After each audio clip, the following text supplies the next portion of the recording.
नमस्कार सभी लोगों को, मैं उपेंद्र सर, केमिस्ट्री फैकल्टी। तो आज हम लोग डिस्कस करने जा रहे हैं ऑल इंडिया नीट टेस्ट 14 का पेपर हम लोग हिंदी में डिस्कस करेंगे। 51 to 75 क्वेश्चन, यानी कि 25 क्वेश्चन मैं करूंगा और 76 से लेकर के 100 क्वेश्चन शिल्पा मैम आपको डिस्कस करेंगी। ठीक है ना। तो इस मुहिम के तहत हमारा मिशन है 2025 के लिए, 2025 के लिए कि अब पढ़ने का अधिकार सबको, डॉक्टर बनने का अधिकार भी सबको। हमारे आदरणीय डॉक्टर एसपी सिंह सर के मुहिम के तहत इसको हम लोग कंटिन्यू कर रहे हैं और आगे भी हम लोग कंटिन्यू करते रहेंगे। ठीक है। तो आइए बात करते हैं हम लोग हैं 51 क्वेश्चन की बात करें हम लोग। देखिए क्या लिखा हुआ है। ईंधन सेल व बैटरी का प्रयोग करते हम लोग हैं। ईंधन सेल व बैटरी का हम लोग प्रयोग करते हैं। क्या लिखा है। विद्युत ऊर्जा को रासायनिक ऊर्जा में बदलने हेतु, रासायनिक ऊर्जा को विद्युत ऊर्जा में बदलने हेतु, विद्युत ऊर्जा को यांत्रिक ऊर्जा में बदलने हेतु, यांत्रिक ऊर्जा को विद्युत ऊर्जा में बदलने हेतु। तो देखिए भैया, बात करते हैं हम लोग क्या, ईंधन सेल की बात करते हैं, वह बैटरी की बात करते हैं। तो हम लोग जानते हैं कि अगर हम लोग बात करेंगे क्या, ईंधन सेल व बैटरी की बात करें तो बैटरी आपकी 2 टाइप्स की होती है। एक होती है प्राइमरी बैटरी, दूसरी क्या होती है, सेकेंडरी बैटरी होती है। प्राइमरी बैटरी की बात करेंगे तो ये क्या होती है आपकी, यहाँ पे ये आपके रिचार्जेबल नहीं होती है, और जो सेकेंडरी बैटरी होती है क्या होती है आपकी, रिचार्जेबल होती है। यहाँ पे हम लोग बात करेंगे तो याद रखिएगा, यहाँ पे जब हम बात करेंगे बैटरी की और ईंधन सेल की बात करेंगे तो क्या होगा आपका, इलेक्ट्रोकेमिकल सेल होता है। क्या होता है, इलेक्ट्रोकेमिकल सेल होगा। और इसी को हम लोग क्या बोलते हैं, क्या, स्पॉन्टेनियस रिडक्स रिएक्शन बोलते हैं। ठीक ना। और तो ये क्या होगा आपका, ये आपको जब हम लोग बात करेंगे ईंधन सेल व बैटरी सेल की बात करेंगे तो रासायनिक ऊर्जा मतलब केमिकल एनर्जी को इलेक्ट्रिकल एनर्जी में कन्वर्ट करता है। रासायनिक ऊर्जा को विद्युत ऊर्जा में बदलने हेतु हम लोग क्या करते हैं, प्रयोग करते हैं। ठीक है ना। तो 51 का आंसर कौन सा हो जाएगा, second is the right answer हमारा हो जाएगा। आइए बात करते हैं हम लोग हैं 52 क्वेश्चन की। देखो क्या दिया हुआ है। मानक अवस्था में इलेक्ट्रोड के लिए विलयन में लवण विलयन या आयन की सांद्रता लेते हैं। याद रखिएगा, मानक अवस्था की बात किया गया है। अगर मानक अवस्था की बात करेंगे इसका मतलब क्या होता है, 25 डिग्री सेल्सियस की बात करेंगे। और जब 25 डिग्री सेल्सियस की बात करते हैं हम लोग हैं तो यहाँ पे क्या होगा आपका, 1 मोलर क्या होगा आपका सॉल्यूशन लेते हैं। क्या लेंगे हम लोग, 1 मोलर हम लोग क्या लेंगे, MOLAR। क्या करेंगे, 1 मोलर विलयन की बात करेंगे, 1 मोलर सोल्यूशन की बात करेंगे। और 1 मोलर सोल्यूशन की बात करते हैं तो क्या होगा आपका, मानक अवस्था में 1 मोलर हम लोग लेंगे, यानी कि 25 डिग्री सेल्सियस की बात करेंगे तो 1 मोलरिटी हमारी होती है। आइए बात करते हैं हम लोग हैं 53 क्वेश्चन की। तो देखिए 53 क्वेश्चन की हम लोग बात करें यहीं पे तो देखो क्या लिखा आपका है। एक्स वाई और जेड हेतु ई नॉट रिडक्शन क्रमशः माइनस का 3.05 comma minus 0.76 volt and plus का 0.34 वोल्ट है। तो अपचायक क्षमता का सही क्रम है। मतलब अपचायक क्षमता की बात कर रहे हैं, मतलब रिड्यूसिंग पावर। तो हम जानते हैं कि reducing power is inversely proportional to क्या होता है, स्टैंडर्ड क्या बोलेंगे हम लोग, रिडक्शन पोटेंशियल हो जाएगा। जब स्टैंडर्ड रिडक्शन पोटेंशियल की बात करेंगे तो reducing power inversely proportional to क्या होगा आपका, स्टैंडर्ड रिडक्शन पोटेंशियल। और एक बात हम लोग और जानते हैं इसमें कि जिसमें निगेटिव वैल्यू जितना ज्यादा होता है उसका अपचायक क्षमता या फिर बोले हम लोग रिडक्शन पोटेंशियल उसका उतना ज्यादा होता है। तो निगेटिव में सबसे ज्यादा किसका है, आपका ए है, फिर आपका ए है, फिर आपका ए है। तो देखो भैया सही क्रम क्या होगा आपका, यहाँ पे यक्स फिर y फिर क्या हो जाएगा आपका, z हो जाएगा। तो x y z हो जाएगा। तो यही 53 का क्या होगा आपका, first is the right answer हमारा हो जाएगा। ठीक है ना। चलिए अब हम लोग बात करने जा रहे हैं 54 की। देखिए क्या लिखा हुआ है।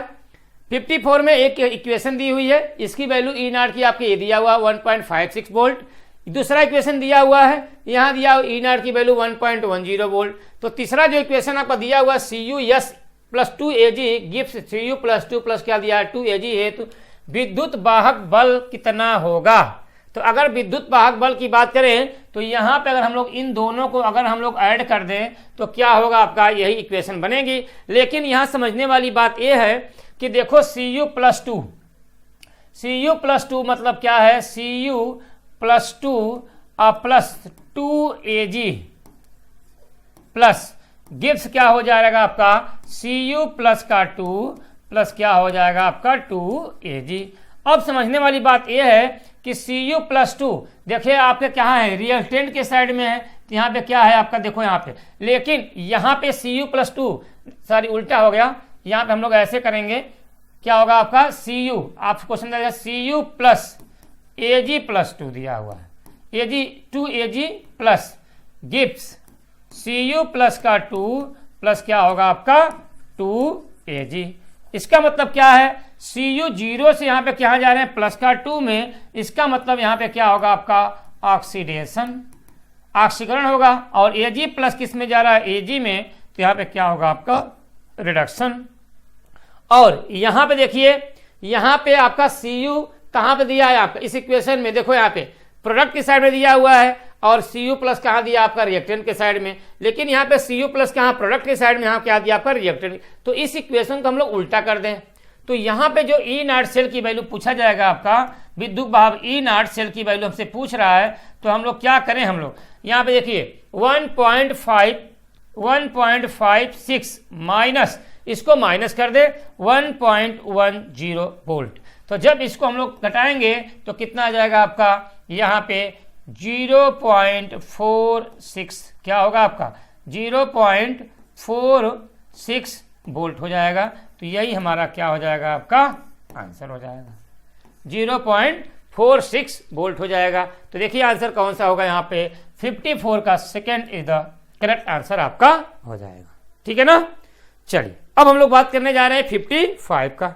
देखिए 55 में क्या दिया हुआ आपका है, 55 अगर हम लोग बात करते हैं तो देखिए क्या दिया हुआ है, किसी अभिक्रिया के लिए ये आपका क्या है एक इक्वेशन दिया हुआ है, m plus n aqueous form में है और n इलेक्ट्रॉन को ऐड किया है तो m सॉलिड के फॉर्म में कन्वर्ट हो गया है। तो पूछ रहा है नष्ट समीकरण का सही विकल्प है, तो देखो हम जानते हैं कि E cell is equal to E not cell minus RT upon NF ln product upon क्या होगा आपका रिएक्टेंट, तो ये तो आपका एकदम सही हो जाएगा। E cell is equal to E not cell जब लॉग के फॉर्म में इसको हम लोग लिखते हैं तो 2.303 RT अपान NF लॉग, यहाँ पे देखो यहाँ सॉलिड के फॉर्म में यहाँ पे 1 हो जाएगा तो 1 अपान क्या होगा m की पावर प्लस n, ये जो आपका है एक्वस फॉर्म में, ये भी आपका सही है। और अगर हम लोग इसको यहाँ पे हम लोग देखें तो अगर हम लोग यहाँ पे देखिए यहाँ पे हम लोग इसको पूरा यहाँ पे अगर हम लोग इसको हम लोग सॉल्व कर दें 2.303 R की वैल्यू हम लोग ले लें 8.314, टेम्परेचर ले लें 25 डिग्री सेल्सियस पर, 25 डिग्री सेल्सियस मतलब क्या लेंगे 298 केल्विन अपान 96500, तो ये पूरी वैल्यू हमारी आ जाएगी कितना हमारा आ जाएगा 0.059 अपान n हो जाएगा।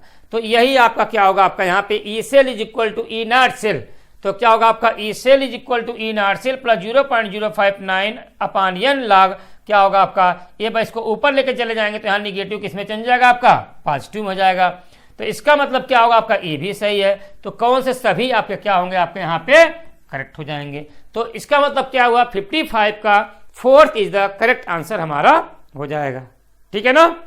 चलिए अब हम लोग बात करने जा रहे हैं 56 का। देखिए क्या दिया हुआ है, सेल अभिक्रिया small A capital A plus small B capital B एन ई small C capital C plus small D capital D के लिए नष्ट समीकरण E cell is equal to E not cell minus RT upon NF ln Q है। तो Q की बात कर रहे हैं तो Q हम लोग क्या जानते हैं बताइए, आप ही लोग बताइए। यहाँ पे Q की बात करेंगे तो क्या हो जाएगा, हम लोग क्या जानते हैं यहाँ पे Q, अगर Q की बात करें तो Q क्या होता है Kc की, अगर इक्विलिब्रियम की बात करें तो Kc के बराबर होगा, लेकिन अगर Q की बात करेंगे तो क्या होगा आपका प्रोडक्ट अपान क्या हो जाएगा आपका रिएक्टेंट का क्या होगा आपका कंसंट्रेशन। तो प्रोडक्ट की कंसंट्रेशन की बात करेंगे तो क्या होगा आपका कैपिटल C की पावर क्या होगा स्मॉल c, कैपिटल D की पावर क्या हो जाएगा small d upon capital A की पावर क्या हो जाएगा स्मॉल a और दूसरा कैपिटल B की पावर क्या हो जाएगा स्मॉल b। तो देख लीजिए यहाँ पे क्या हो जाएगा आपका, यहाँ पे तो आपका ये तो आपका गलत ही है, यहाँ पे ये तो आपका गलत हो जाएगा, यहां देते देखो यहाँ पे, लेकिन क्या है आपका डी लिखा है, ये गलत हो गया। तो सेकेंड आपका क्या होगा, आपका राइट आंसर हो जाएगा कैपिटल सी की पावर सी, स्मॉल कैपिटल डी की power D, small capital A की power small A, capital B की पावर स्मॉल बी। यही आपका क्या होगा, करेक्ट आंसर आपका हो जाएगा। ठीक है ना।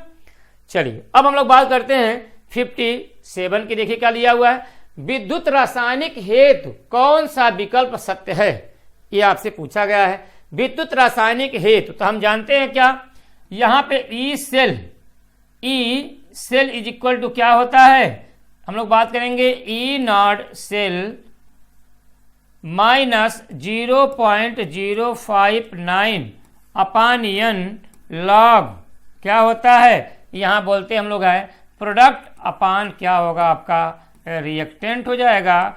और प्रोडक्ट अपान रिएक्टेंट को हम लोग बोलते हैं क्या, इसी को हम लोग क्या बोलते हैं के, और बोलते हैं के से भी बोल देते हैं। ठीक, तो देखो यहाँ पे क्या हो जाएगा आपका लॉग के सी, इसी को प्रोडक्ट को, इसको हम ऐसे बोल दें आपसे, यहाँ पे हम लोग बोलते हैं हम लोग क्या, यहाँ पे हम लोग का हो जाएगा क्या, यहाँ पे इसको हम लोग बोलेंगे तो क्या हो जाएगा आपका के हो जाएगा। तो यहाँ देखिए लेकिन इस फॉर्म में तो दिया नहीं है, तो हम लोग क्या करें, हम लोग अगर दिया विद्युत रासायनिक विकल्प सत्य कौन सा होगा, तो यहाँ पे समझने वाली बात हमको ये है कि अगर सेल कांस्टेंट की बात करते हैं, सेल कांस्टेंट की बात करेंगे तो यहाँ पे क्या होगा आपका इक्विलिब्रियम पर, एट साम्य पर, एट इक्विलिब्रियम की बात करेंगे तो एट इक्विलिब्रियम पे क्या हो जाएगा आपका ई सेल की वैल्यू क्या होती है, ई सेल की वैल्यू क्या हो जाएगी आपका 0 हो जाएगा। जब ई सेल की वैल्यू आपका 0 हो जाएगा तो इसका मतलब यहाँ पे वैल्यू जब 0 हुआ तो इसको हम लोग क्या लिखेंगे, 0 is equal to E cell, E not cell, E not cell यहाँ पे माइनस 0.059 अपान एन लॉग क्या हो जाएगा आपका के हो जाएगा। और जब इसको इधर लेके जाएंगे तो E cell, E not cell is equal to क्या हो जाएगा आपका 0.059 अपान एन लॉग क्या हो जाएगा आपका के हो जाएगा। लेकिन अगर इस फॉर्म में नहीं दिया है तो हमको क्या लिख देना है 2.303 RT अपान NF लॉग क्या हो जाएगा आपका के हो जाएगा। तो देख सकते हैं ई नॉट सेल ऐसे लिख दें हम लोग, ई नॉट सेल, तो इसको हम लोग ऐसे लिख देंगे। तो देखो भैया क्या दिया हुआ है, ई नॉट सेल कह दिया हुआ है इज इक्वल टू 2.303 क्या लिखा हुआ है RT अपान NF, दो पॉजिटिव में E not cell is equal to positive दिया हुआ है, यही पर 2.303 RT अपान NF, यहाँ NF दिया उल्टा कर दिया है, माइनस कर दिया है, तो क्या होगा आपका सेकेंड इज द क्या होगा यहाँ पे करेक्ट आंसर हमारा हो जाएगा। इससे मिला लीजिए 2.303 RT अपान NF लॉग के हो जाएगा। ठीक है, चलिए अब हम लोग बात करने जा रहे हैं 58 क्वेश्चन की। देखिए क्या दिया हुआ है, नष्ट समीकरण की बात करेंगे तो E cell is equal to E not cell minus 2.303 RT upon 2F log, यहाँ दिया हुआ है Ni+2 ऑब्लिक Ag प्लस का स्क्वायर। अब देखो यहाँ पे n की वैल्यू क्या दे दिया आपसे है 2 दिया हुआ है। चलो भैया इसका मतलब क्या हुआ कि अगर हम लोग क्या बोले, हम लोग यहीं पे क्या Ni plus Ag plus 2Ag plus कर दे हम लोग, गिव्स क्या होगा आपका Ni प्लस का 2 प्लस 2Ag। ठीक, तो देखो भैया क्योंकि n की वैल्यू 2 दिया हुआ है, यहां से अगर हम लोग इसमें जाएंगे तो n की वैल्यू कितना हो जाएगा आपका 2, और यहां से हम लोग यहां पर भी जाएंगे तो n की वैल्यू क्या हो जाएगा 2, क्योंकि एक के लिए 1 है तो 2 के लिए कितना हो जाएगा 2 हो जाएगा। अब आपसे पूछा गया कि कौन सा विकल्प, तो इसमें हम लोग क्या है, ये हमारा क्या है, हमको अगर इसको लिखना चाहें तो हम ऐसे लिखेंगे, ये सॉलिड के फॉर्म में है, ये क्या है आपका एक्वस फॉर्म में है, और ये आपका एक्वस फॉर्म में है, और ये हमारा क्या है सॉलिड के फॉर्म में है। तो इसको लिखेंगे तो कैसे लिखेंगे, हम ऐसे लिखेंगे Ni solid slash Ni plus का 2 एक्वस फॉर्म में, साल्ट ब्रिज हम लोग लिखेंगे Ag प्लस किस फॉर्म में है एक्वस फॉर्म में है, और स्लैश Ag जो किस फॉर्म में होगा आपका सॉलिड फॉर्म में हो जाएगा। तो यही हमारा क्या होगा आपका एक आपका क्या बनेगा आपका, ये बनेगा आपका क्या सेल के लिए हम लोग लिखेंगे। तो देखो यहाँ पे क्या होगा आपका यहाँ पे जो दिया हुआ आपका है Ni सॉलिड Na+2 XM, यही आपका आंसर सही हो जाएगा। देखो यहाँ पे यही बात आपका दिया हुआ है, ठीक है ना। यहाँ पे देखो क्या दिया है, Ag प्लस नहीं, Ag प्लस Ag करेंगे तो क्या होगा आपका फर्स्ट इज द यहाँ पे राइट आंसर हमारा हो जाएगा। तो 58 का आंसर कौन सा होगा भैया, फर्स्ट हो जाएगा, ठीक है। चलिए अब हम लोग बात करने जा रहे हैं 59 के लिए। देखो क्या दिया हुआ आपका है, Cus plus 2 Ag aqueous Cu plus 2 Ag है तो EMF 0.46 वोल्ट है, तो रासायनिक साम्य स्थिरांक होगा एंटी लॉग यहाँ पे दिया हुआ आपका 3.9। तो देखिए अगर हम इसको करें तो एक इक्वेशन हमारा दिया हुआ है, यहाँ पे हमारा ये इक्वेशन हमारा दिया हुआ है। तो इसको हम कैसे करें जल्दी बताइए आप लोग। हम लोग देखेंगे तो यहीं फिर आप क्या फार्मूला वही लगाएंगे हम लोग, E cell is equal to E not cell minus 0.059 upon n log क्या होगा आपका Kc, ठीक। अब देखो भैया यहां पे हम लोग देखेंगे तो ई सेल की वैल्यू क्या है आपका है 0 है, तो हम निकाल लें। यहाँ पे देखो यहाँ पे क्या दिया है आपका है, क्योंकि हमको क्या पूछा गया है, देखो साम्य स्थिरांक मतलब Kc की वैल्यू पूछ रहा है आपसे है, साम्य स्थिरांक मतलब क्या Kc की वैल्यू पूछ रहा है। तो इसका मतलब ई नॉट सेल की वैल्यू कितना दिया है आपका, देखो यहाँ पे दिया है एमएफ की वैल्यू 0.46, तो इसकी वैल्यू क्या लिख दी हम लोग 0.46 माइनस 0.059 अपान एन की वैल्यू की बात करें तो यहाँ पे देखो 0 से अगर प्लस का 2 में जाएंगे तो एन की वैल्यू कितना हो जाएगा आपका 2 हो जाएगा, तो एन की वैल्यू तो भैया 2 हो गया लॉग Kc। अब हम लोग क्या करें, यहाँ पे इसको हम लोग इधर लेके जाएं तो 0.4 माइनस में 0.46 इंटू 2 इज इक्वल टू यहाँ पे जगह माइनस 0.059 अप लॉग क्या हो जाएगा आपका Kc। और अगर हम लोग log Kc is equal to हम ऐसे लिख दें log Kc is equal to 0 minus minus cut जाएगा तो क्या होगा 0.46 इंटू 2 डिवाइड बाई 0.059।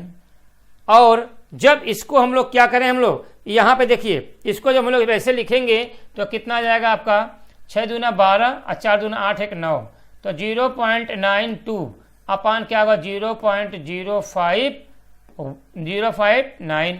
अब यहाँ पे जब इसको हम लोग सॉल्व करेंगे तो इसकी वैल्यू जो हमारी आएगी यहाँ पे कितनी वैल्यू हमारी आ जाएगी, यहाँ पे जो हमारी वैल्यू आएगी 15 पॉइंट क्या कितना जाएगा आपका 15 पॉइंट आएगा आपका 56। जब इसको हम लोग सॉल्व करेंगे तो कितना आ जाएगा आपका 15 पॉइंट क्या आएगा आपका 52 आ जाएगा, 15 पॉइंट कितना आएगा आपका 56, ठीक है 15.56 आ जाएगा। देखिए ये बहुत अच्छा क्वेश्चन है क्योंकि हमको क्या करना था इसमें, यहाँ पे देखिए ई सेल की वैल्यू 0 रखेंगे, यहाँ पे वैल्यू पुट कर देंगे, हमको Kc की वैल्यू निकालना है। तो देखो भैया अगर हम लोग इसी को, अब ये तो लॉग Kc की वैल्यू निकला है, अब जब हम लोग Kc की वैल्यू निकालेंगे तो क्या होगा एंटी लॉग इसका लेना पड़ेगा। जब हम लोग एंटी लॉग इसका लेंगे तो जो पॉइंट के पहले आता है वो 10 की पावर में चला जाएगा, तो 10 की पावर क्या होगा 15 और 0.56 हम जानते हैं log 2 की वैल्यू कितनी होती है 0.3010 होता है, log 3 की वैल्यू कितना 0.47 होता है, log 4 की वैल्यू कितनी होती है आपका 0.59 होता है, मतलब 6 के बराबर होगा। तो 0.56 मतलब क्या होगा आपका 4 से कम होगा, इसका मतलब 4 से कम कौन सा होगा आपका 3.9 हो जाएगा। तो 3.9 इंटू 10 टू द पावर 15 देख सकते हैं कौन सा आंसर होगा आपका 3.9, सभी में दिया हुआ है 3 इंटू पावर क्या होगा आपका 15, आपका 4th is the right answer हमारा हो जाएगा, ठीक है ना। चलिए अब हम लोग बात करने जा रहे हैं 60 क्वेश्चन की। देखिए क्या दिया, निम्नलिखित सेल हेतु ई सेल होगा, यहाँ पे दिया हुआ log 13 की वैल्यू दिया हुआ है और यहाँ पे एक इक्वेशन दी हुई है तो पूछ रहा है आपका ई नॉट सेल की वैल्यू भी दे दिया है। देखो भैया ई सेल, तो फिर वही formula E cell is equal to E not cell minus 0.059 upon n log क्या होगा आपका Kc।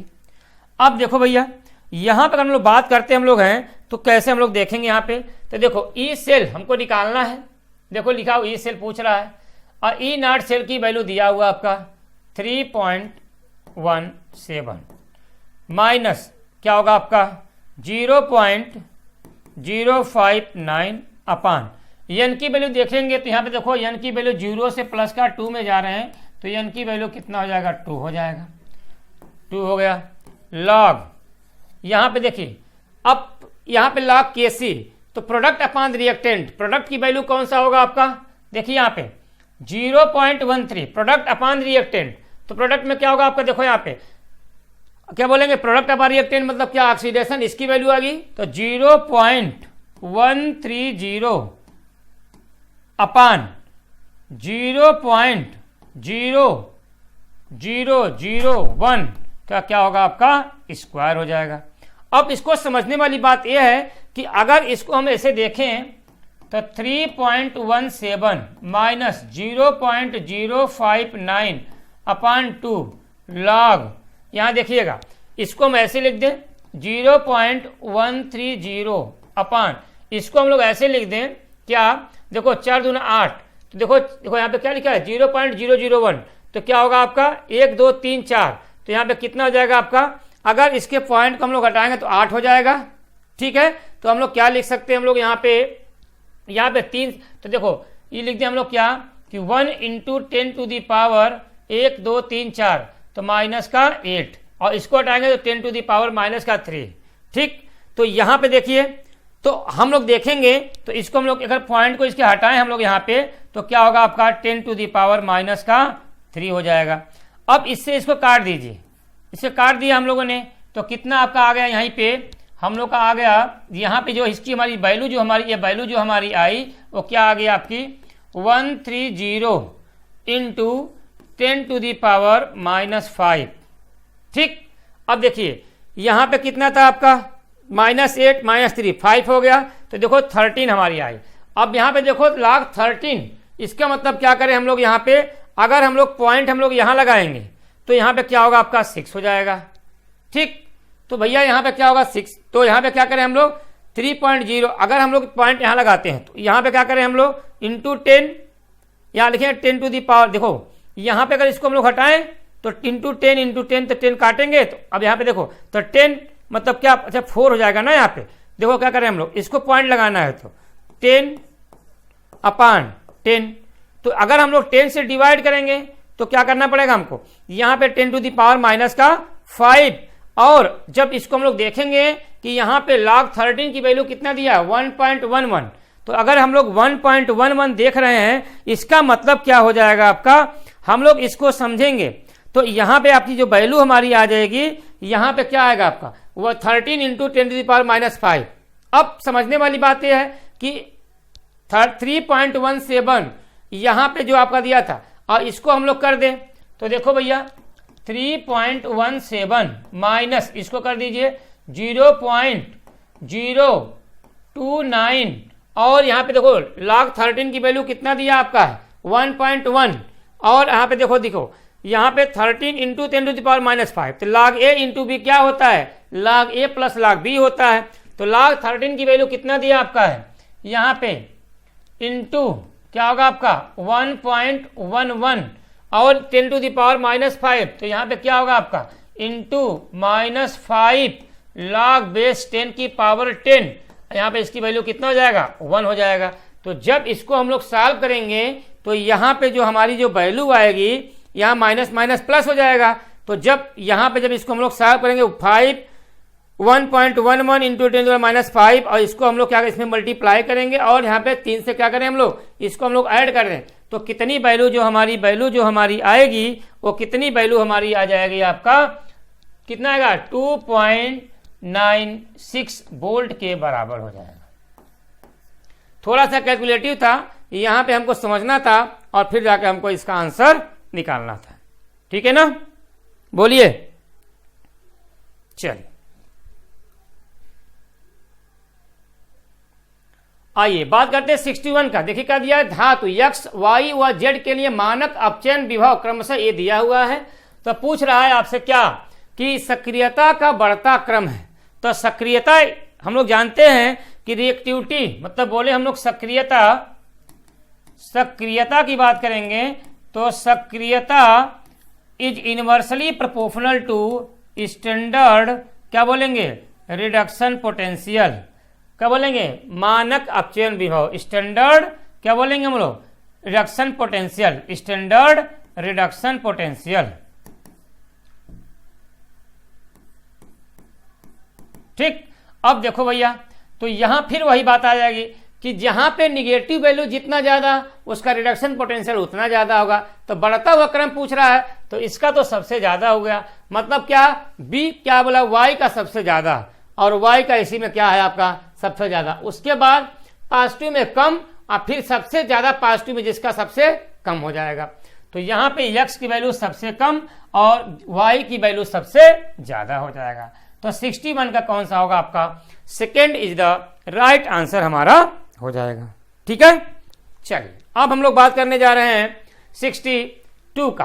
देखा दिया समीकरण del M equal to limiting molar conductivity minus A C A root C कहलाता है। ये याद रखिएगा, ये बहुत क्या है आपका पूछा जाता है तो किस इक्वेशन के लिए है, डी वाई से बोलते हैं आन सागर समीकरण, डी वाई हकल्स रूल के लिए होता है। तो यही आपका क्या होगा डी वाई हकल्स रूल के लिए अप्लीकेबल होता है। ठीक ना, चलिए आइए भैया बात करते हैं हम लोग हैं यहाँ कह दिया 63 में किसी विद्युत अपघट्ट की सीमांत मोलर चालकता उसके धनायन और ऋणायन के हिस्से के क्या होती है बराबर होती है। एकदम सही है, क्योंकि जितना धनायन होगा उतना ही ऋणायन होगा, वही उसे क्या होगा एक सीमांत मोलर चालकता होता है। क्या बोलते हैं सीमांत मोलर चालकता, मतलब क्या होता है लिमिटिंग मोलर कंडक्टिविटी। अब यहां भी बात करेंगे हम लोग तो देखो यहाँ पे दिया हुआ आपका है ये वैल्यू हमारी दी हुई है, तो पूछ रहा है NaCl ये क्या होगा आपका, देखो यहाँ पे limiting molar conductivity of Na plus और Cl माइनस, इसको हम लोग ऐसे भी लिखते हम लोग हैं जहां क्या लिया V एक मोल विद्युत अपघट्ट द्वारा विघटित मोल या आयनन की संख्या है। यह नियम कहलाता है किसके लिए, लिखा हुआ है काउल राउस आवागाद्रो अनहेनियस वांट हाफ। तो बताइए कौन सा होता है, बताइए कॉल राउस, क्या बोलेंगे हम लोग कॉल राउस बोलते हैं, कॉल राउस या कॉल राउस बोल देंगे। तो फर्स्ट इधर यहाँ पे राइट आंसर हमारा हो जाएगा। आइए सर अगले क्वेश्चन की बात करें हम लोग। देखिए क्या दिया हुआ आपका है, यहां बात करें तो क्या दिया, यदि लिमिटिंग मोलर कंडक्टिविटी ये दिया हुआ Mg+2 इतना है और इसका limiting molar conductivity sulphate ion का इतना दिया हुआ है, तो पूछ रहा है limiting molar conductivity of magnesium sulphate. तो देखो साहब हम लोग जानते हैं लिमिटिंग मोलर कंडक्टिविटी किसके लिए MgSO4 के लिए, याद रखिएगा क्या होता है लिमिटिंग मोलर कंडक्टिविटी किसके लिए Mg+2 और प्लस क्या हो जाएगा आपका यहीं पे प्लस लिमिटिंग मोलर कंडक्टिविटी किसके लिए हो जाएगा आपका SO4 -2 के लिए। तो देखो भैया लिमिटिंग मोलर कंडक्टिविटी Mg+2 का कितना दिया हुआ आपका 106 और यहाँ पे सल्फेट आयन का 160। ठीक, अब इसको जोड़ दीजिए तो देखो यहाँ पे 6 और 266 आ जाएगा। तो 266 हो जाएगा आपका साइमन सेंटीमीटर स्क्वायर और क्या हो जाएगा आपका मोल इनवर्स हो जाएगा।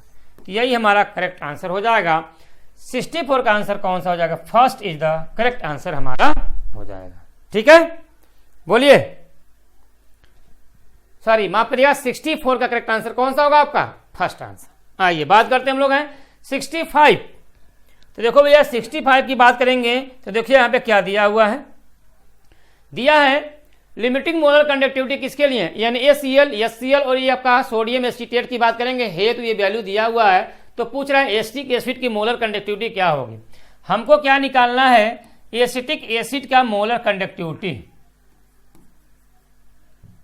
ऐसे लिखे थोड़ा और अच्छा रहेगा।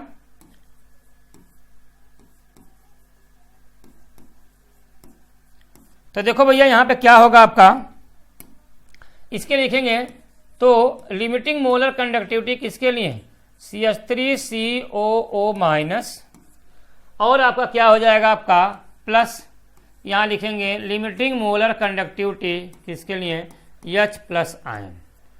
तो भैया देखो यहां पे क्या होगा आपका, अब हम किसको इन दोनों में जोड़ दें तो किसके बराबर, देखो इन दोनों का अगर हम लोग ऐड कर देते हैं और इसको हम लोग घटा दें तो वैल्यू आ जाएगा। इसका मतलब हम लोग बोल दें हम लोग इसके लिए हमको यही निकालना है तो क्या करें हम लोग, इन दोनों को ऐड कर दीजिए, मतलब इसको और इसको ऐड कर दीजिए तो क्या होगा आपका 425.9 प्लस 91.0 माइनस 126.4। देखिए यहाँ पे हो जाएगा 0.9, यहाँ हो जाएगा 6, यहाँ पे 9 2 11 और 4 1 5 हो जाएगा भैया। अब आ जाओ यहाँ पे माइनस 126.4 तो निकाल लीजिए यहाँ पे कर दीजिए तो कितना आएगा आपका 5.0 दो, यहाँ पे देखिए 11 में से 2 जाए 9 और 4 में से 1 जाए 3, तो 390.5 क्या होगा आपका साइमन सेंटीमीटर स्क्वायर और क्या होगा आपका मोल इनवर्स। तो ये आपका क्या होगा 290.5 आ जाएगा, तो 290.5 Simon centimetre square mole inverse. यही आपका कितना दिया आपका 390, माफ करिएगा 390, ठीक ना। तो फोर्थ इज यहाँ पे क्या होगा आपका करेक्ट आंसर आपका हो जाएगा। तो 65 का आपका करेक्ट आंसर कौन सा हो जाएगा आपका फोर्थ हो जाएगा। आइए बात करते हम लोग हैं 66 का। देखिए क्या दिया हुआ आपका, यहाँ पे वैल्यू दिया हुआ है कि 0.0011020 मोल पर लीटर एसिटिक एसिड अम्ल हेतु चालकता ये दिया हुआ है 4.95 साइमन सेंटीमीटर इनवर्स। तो पूछ रहा है आपसे लिमिटिंग मोलर कंडक्टिविटी और इतनी वैल्यू दिया हुआ है तो के लिए के का मान पूछ रहा है। इसका मतलब सर क्या हुआ कि कंसंट्रेशन की वैल्यू कितना दिया है आपका है 0.001, इसका मतलब इसको हम लोग ये लिख दें 1.028 इंटू 10⁻³ क्या होगा आपका मोल पर लीटर हो जाएगा। और अगर कंडक्टिविटी मतलब क्या बोले हम लोग के यहाँ पे डैश की वैल्यू बात करें, यहाँ कितना दिया है 4.95 इंटू 10⁻⁵ क्या लिखा है साइमन सेंटीमीटर इनवर्स है। और इसके लिए क्या दिया है मोलर कंडक्टिविटी की वैल्यू दिया हुआ है, लिमिटिंग मोलर कंडक्टिविटी की वैल्यू दिया हुआ है 390.5 साइमन सेंटीमीटर स्क्वायर क्या दिया आपका मोल इनवर्स। और पूछ रहा है के की वैल्यू क्या होगी, के पूछ रहा है आपसे CH3COOH का क्या होना चाहिए। तो हमको समझना क्या है, समझना हमको यह है कि हमसे क्या पूछ रहा है के। तो इसके लिए सबसे इंपॉर्टेंट चीज आपका क्या है, यहाँ पे जो हमको हमारा जो फार्मूला बनता है बाइनरी साल्ट की अगर हम लोग बात करेंगे तो यहाँ याद रखिएगा बाइनरी साल्ट की बात करेंगे अगर हम लोग तो याद रखिएगा यहाँ फार्मूला होता है K = C alpha square -1 - alpha, ठीक। और अगर हम लोग निगलेक्ट कर लें मतलब 1 के बराबर मान लें तो K = क्या हो जाएगा आपका C अल्फा स्क्वायर हो जाएगा।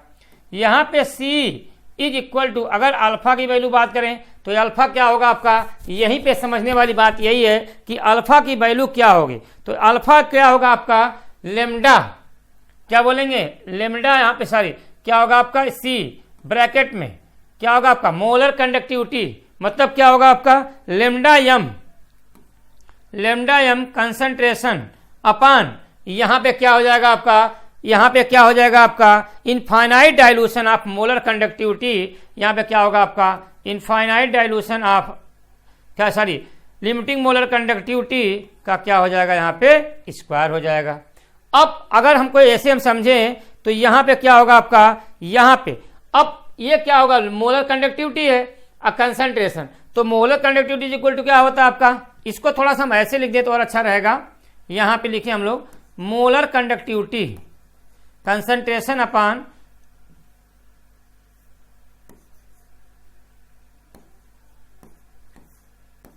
लिमिटिंग मोलर कंडक्टिविटी, ठीक ना, ये आपका है ठीक का स्क्वायर है। अब लिमिटिंग मोलर कंडक्टिविटी क्या फार्मूला क्या होता है, यहाँ लिखें C इंटू कप्पा इंटू 1000 अपान क्या होगा आपका मोलरिटी, मोलरिटी मीन्स क्या होगा आपका C, और यहाँ पे क्या इंटू क्या लिखेंगे हम लोग लिमिटिंग मोलर कंडक्टिविटी, ये क्या है आपका स्क्वायर है। अब जब इसको एक कटेगा तो क्या हो जाएगा आपका 1/C हो जाएगा, यहाँ क्या हो जाएगा आपका कप्पा ए डैश है, तो क्या होगा इंटू कप्पा डैश इंटू 1000 अपान क्या होगा आपका लिमिटिंग मोलर कंडक्टिविटी का क्या हो जाएगा आपका स्क्वायर। अब यहाँ पे इसकी वैल्यू हम रख रहे हैं, तो देखो यहाँ पे क्या होगा आपका k इज इक्वल टू बस आपका है आपका देखो यहाँ दिया हुआ है, तो 4.95 इंटू 10⁻⁻5 और यहाँ पे क्या दिया है आपका 1000 इंटू 1000 अपान क्या हो जाएगा आपका लिमिटिंग देखो दिया हुआ आपका है 390। अब यहाँ पे देखो और c की वैल्यू कितना दिया आपका, तो इसके तो हम लोग क्या करेंगे, हम लोग स्क्वायर कर दें इंटू 1/c और इसकी वैल्यू कितना दिया हुआ आपका 1.0328 इंटू 10⁻⁻3। तो जब इसको हम लोग सॉल्व करेंगे तो यहाँ पर जो हमारी k की जो हमारी वैल्यू आएगी वो कितनी वैल्यू हमारी आएगी, यहाँ पे जो आपका होगा क्या होगा 1.78 इंटू 10⁻⁻5 1.78 इंटू 10⁻⁻5 हो जाएगा मोल पर लीटर।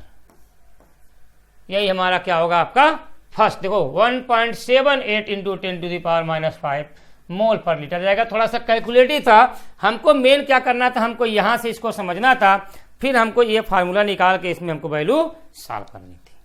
ठीक है, बोलिए।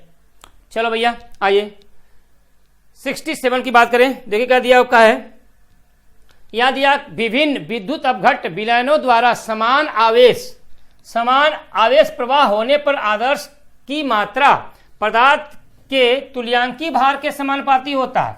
अगर तुल्यांकी भार के समानुपाती होता है, फैराडे का कौन सा नियम होता है, तो याद रखिए अगर तुल्यांकी भार के समानुपाती होगा तो सेकेंड लॉ ऑफ थर्मोडायनामिक्स की बात करेंगे। किसकी बात करेंगे, सेकेंड लॉ की बात करेंगे हम लोग। ठीक है ना, याद रखिएगा आप लोग।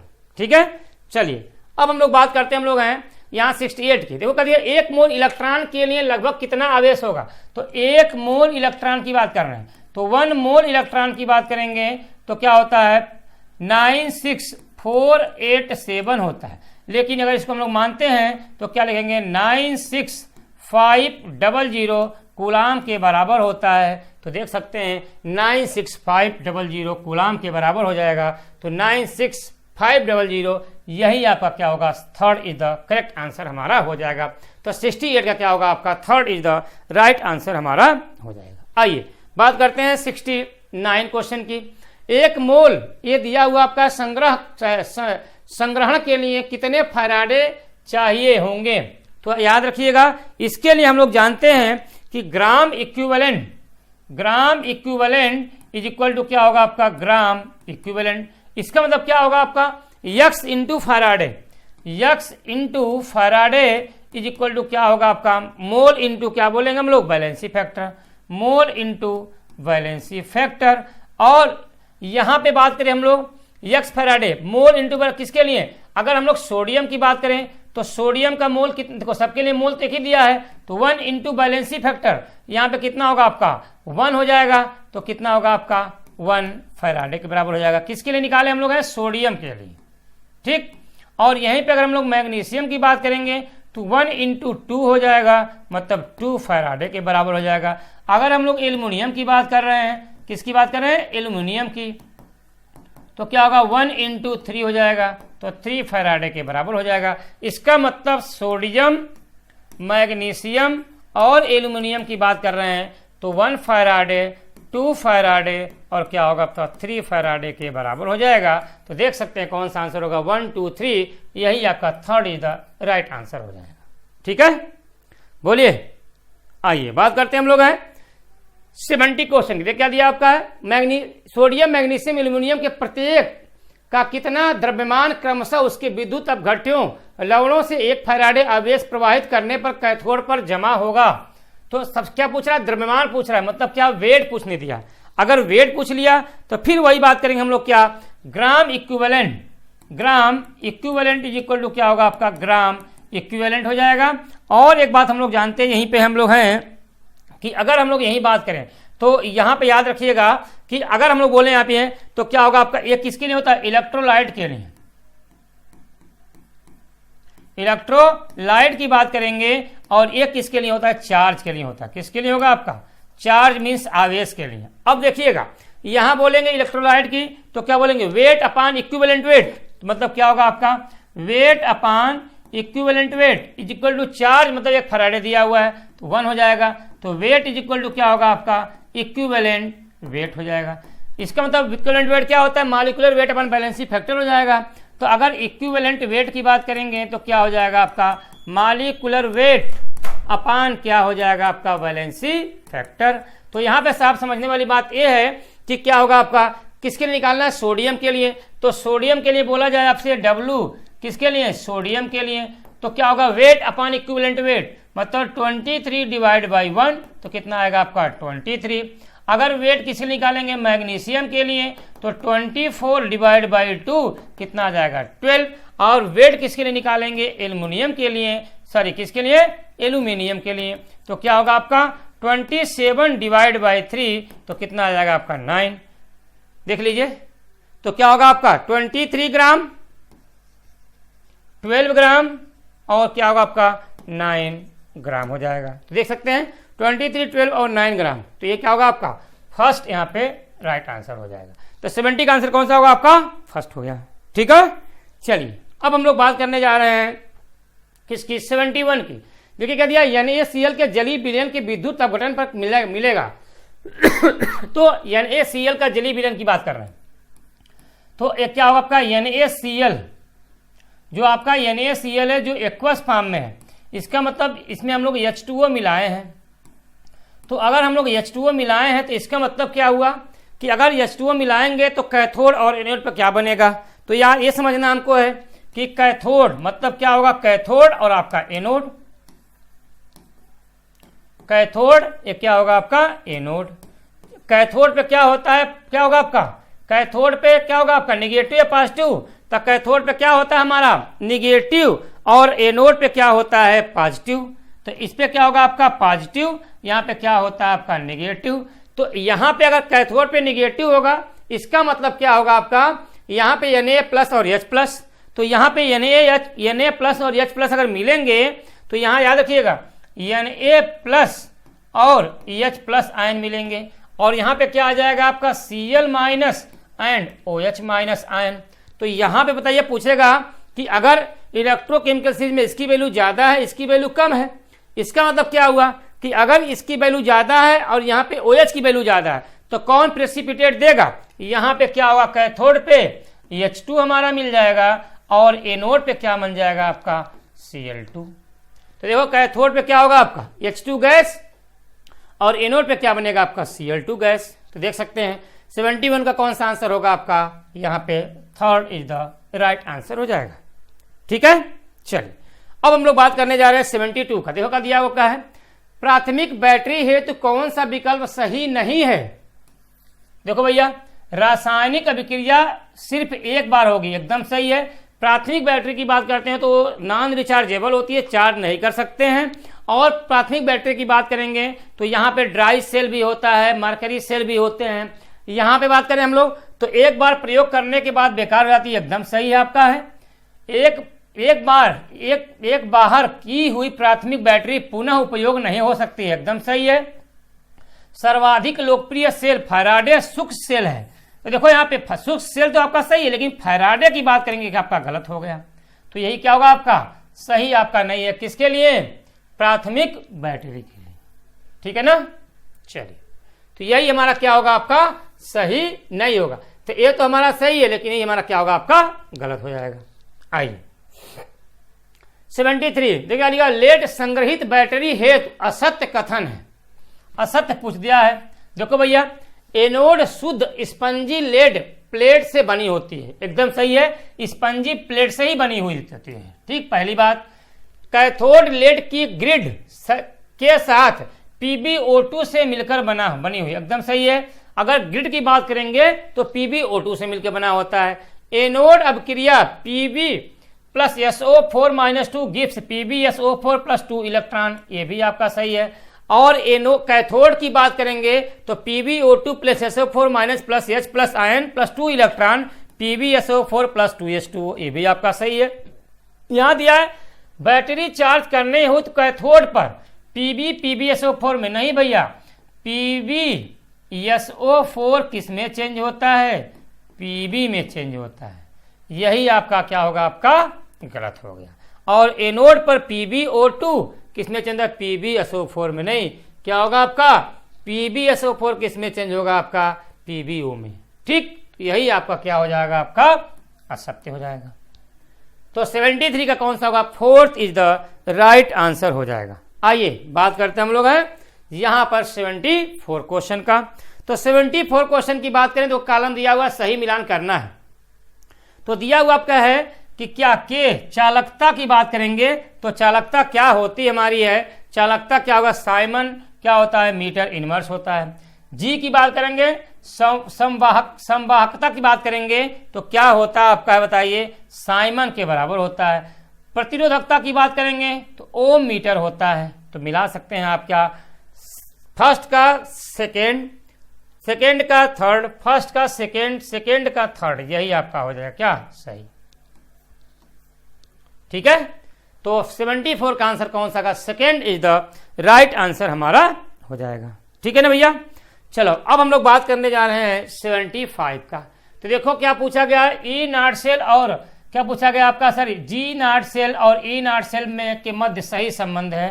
तो याद रखिएगा डेल्टा जी नाट स्टैंडर्ड गिव free energy is equal to क्या होता है यहाँ पे minus NF E not cell.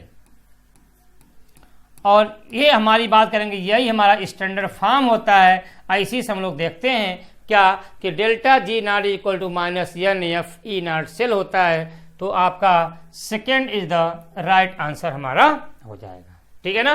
तो ये रहे हमारे 51 to 75 क्वेश्चन, यानी 25 क्वेश्चन हमने डिस्कस किया। तो आई होप आप लोगों का पेपर बहुत ही अच्छा हुआ होगा और सभी क्वेश्चन NCERT बेस्ड थे। मतलब नीट के पॉइंट ऑफ व्यू से बात करें हम लोग तो सभी आपके क्या थे, बहुत अच्छे क्वेश्चन थे जिसको आपने किया। अगर इन केस कोई गलती होती हो तो इसमें आप लोग सुधार करिएगा। फिर अगले टेस्ट में मिलते हैं। जय हिंद, जय भारत, नमस्कार। Hello students, welcome to the new light Prayas. I hope आप सभी बहुत अच्छे होंगे और बहुत अच्छे से अपने नीट की प्रिपरेशंस भी कर रहे होंगे। तो आज हम लोग एक पेपर डिस्कशन लेकर आए हैं जिसका नाम है नीट टेस्ट नंबर 14। तो टेस्ट नंबर 14 में जो केमिस्ट्री सेक्शन है उसमें स्टार्टिंग के जो क्वेश्चन है यानी कि 51 to 75 का डिस्कशन आपको उपेंद्र सर ने करवाया है। आफ्टर दिस 76 to 100 का जो क्वेश्चन डिस्कशन है वो मैं करवाने वाली हूँ। तो यहाँ पर देखते हैं सबसे पहले 76 नंबर का क्वेश्चन क्या कह रहा है, पढ़िए। ये बोल रहा है निम्नलिखित डेटा के आधार पर बताएं कि सर्वाधिक प्रबल अपचायक कौन होगा। सबसे ज्यादा प्रबल अपचायक यानी कि यहाँ पर रिड्यूसिंग एजेंट की बात हो रही है, कौन होगा। ठीक, यानी कि जो सबसे ज्यादा निगेटिव होगा वही यहाँ पर आंसर हो जाएगा। तो आंसर आपको दिखाई दे रहा होगा। अगर निगेटिविटी की बात कर रहे हैं तो यहाँ पर ये सबसे ज्यादा निगेटिव है। तो क्रोमियम 3+ ये क्रोमियम में बन रहा है ना, तो यहाँ पर क्या हुआ, यहाँ पर गेन इन इलेक्ट्रॉन रिडक्शन हुआ ना। रिडक्शन की ही बात है क्योंकि हमने एक ट्रिक याद की है, रिग और ऑयल। रिग का मतलब यहाँ पर इलेक्ट्रॉन्स के कंसेप्ट की बात हो रही है, reduction in gain, gain of what, electron, electron के गेन से। ठीक, ऑक्सीडेशन इन लूज यानी कि लॉस में, ऑक्सीडेशन लॉस में किसका, इलेक्ट्रॉन्स का लॉस हो रहा है तो ऑक्सीडेशन, इलेक्ट्रॉन्स का गेन हो रहा है तो रिडक्शन। तो यहाँ से रिड्यूसिंग एजेंट यानी कि सबसे ज्यादा निगेटिव जो होगा तो क्रोमियम 3+ है, क्रोमियम में कन्वर्ट हो रहा है और निगेटिव है वैल्यू। तो यहाँ पर जो आंसर बनेगा क्रोमियम बनेगा। Option number second is the right option. Clear, समझ में आया इतना। चलो नेक्स्ट क्वेश्चन क्या कह रहा है जल्दी से पढ़ते हैं। यहाँ पर बोल रहा है जो लिमिटिंग मोलर कंडक्टिविटी है NH4OH की वो किसके बराबर होगी, ये पूछा जा रहा है। ठीक है, यहाँ पर जो आंसर होगा वो तो आपका सेकेंड होगा। अब देखो ये कैसे सेकेंड होगा, सबसे पहले तो हम बात करते हैं, इसको नोट डाउन कर लेते हैं यहाँ पर सबसे पहले। ठीक, सबसे पहले यहाँ पर हमने लिखा NH4OH, NH4Cl के लिए है, ठीक, प्लस यहां पर NaOH के लिए है और माइनस में क्या आ रहा है, यहां पर NaCl आ रहा है। ठीक है, अब देखो इनको तोड़ते हैं अगर हम तो यहां पर हमें मिलेगा ये NH4+ में। ठीक, हमें देखना अगर ये इसके इक्वल आ रहा है इट मींस यही इसका आंसर है। ठीक, प्लस किया और Cl माइनस है तो Cl माइनस में टूट गया, ठीक है। फिर उसके बाद अगर देखोगे ये तो एक पार्ट हो गया, ठीक है, एक पार्ट प्लस लगाया, ये प्लस आया। फिर उसके बाद यहाँ पर देखोगे तो Na प्लस में हुआ ये, ठीक, क्लियर। उसके बाद यहाँ फिर से अगर देखोगे तो आएगा OH माइनस, ठीक है, OH माइनस के लिए फिर माइनस लगा दो, दूसरा पार्ट डन हो गया, ठीक है। फिर क्या लगा दोगे, माइनस लगा दोगे। अब माइनस के बाद ये वाला सिंबल देखो NaCl है तो Na प्लस के लिए हो जाएगा ये, यहाँ M लगाते जाना, ठीक है, देख लेना, अगर कहीं भूल गए हो तो आप खुद से समझ जाना इतना, ठीक। Na प्लस, फिर यहाँ क्या आ गया Cl माइनस। अब देखो Cl माइनस और Na प्लस तो यहां से कट गया, ठीक है, Cl माइनस Na प्लस, ठीक, ये क्योंकि अंदर जाएगा माइनस, ये भी माइनस हो जाएगा, माइनस प्लस माइनस ना, इसे ब्रैकेट में अलग रखोगे तो माइनस माइनस हो गए, इधर दोनों प्लस में ही कट गए, बचा कौन, NH4 प्लस बचेगा और OH माइनस बचेगा। यानी कि अगर हम इसी को ही आगे लिखें तो ये क्या बनेगा, NH4 प्लस और यहाँ पर M, और क्या बचा है यहाँ पर देखो प्लस का OH माइनस। अब देखो ये मिलकर क्या बना रहे हैं, NH4 OH, किसकी पूछी गई थी, NH4 OH, ठीक, यानी कि इसके इक्वल टू है सेकेंड वाला, इन दोनों को प्लस माइनस NaCl की लिमिटिंग मोलर कंडक्टिविटी यहाँ पर हमने फाइंड आउट कर ली। तो आंसर क्या हो गया, second option is the right option, clear.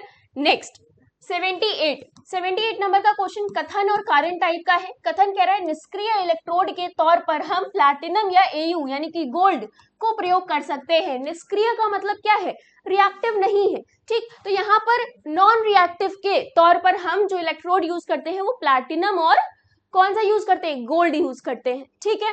कारण कथन ये कह रहा है, अब इसका कारण क्या बता रहा है, कह रहा है कि प्लैटिनम और जो गोल्ड है Au इलेक्ट्रॉन के चालन के हेतु सतह उपलब्ध कराते हैं और ऑक्सीकरण अपचयन भी, यानी कि जो प्लैटिनम और Au के इलेक्ट्रोड होते हैं वो एक सरफेस देते हैं, किसके लिए, इलेक्ट्रॉन के कंडक्शन के लिए। अब इलेक्ट्रॉन का कंडक्शन हो रहा है तो ऑक्सीडेशन रिडक्शन प्रोसेस होगा, ये रिएक्शन में पार्टिसिपेट नहीं करते हैं लेकिन इलेक्ट्रॉन्स का कंडक्शन कराने के लिए एक मीडियम, एज अ मीडियम काम करते हैं, ठीक। अब देखो ये कह रहा है कि इसकी वजह से ये निष्क्रिय है, इसकी वजह से ये निष्क्रिय है। देखो दोनों चीजें ट्रू है, ये भी ट्रू है, ये भी ट्रू है, बट इसकी वजह से तो ऐसा नहीं है ना ये कि हम प्लैटिनम और Au को इसलिए यूज करते हैं, ठीक। तो यहाँ पर A और R दोनों सही हैं लेकिन R A का उचित कारण नहीं है, ठीक है। तो क्या हो गया यहाँ पर आंसर 78 का आंसर क्या हो गया, सेकेंड, ठीक है, second answer is right,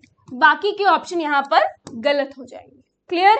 next 79 number का क्वेश्चन भी सेम कथन और कारण टाइप का है। ये कह रहा है इलेक्ट्रोलाइटिक सेल जो होते हैं यानी कि विद्युत अपघटनी सेल की बात हो रही है यहाँ, उसमें एनोड धनात्मक इलेक्ट्रोड होते हैं, ठीक है। अब ये कह रहा है जो गैल्वेनिक सेल है, ठीक है, गैल्वेनिक सेल में एनोड ऋणात्मक इलेक्ट्रोड है, ठीक है, ये भी सही है। जो विद्युत अपघटनीय सेल होता है उसमें इलेक्ट्रोड किस तरह कार्य कर रहे हैं, ये बोल रहा है जो एनोड है, एनोड पॉजिटिव होता है, ठीक है, एनोड क्या होता है, पॉजिटिव, और कैथोड फिर क्या हो जाएगा, कैथोड नेगेटिव हो जाएगा।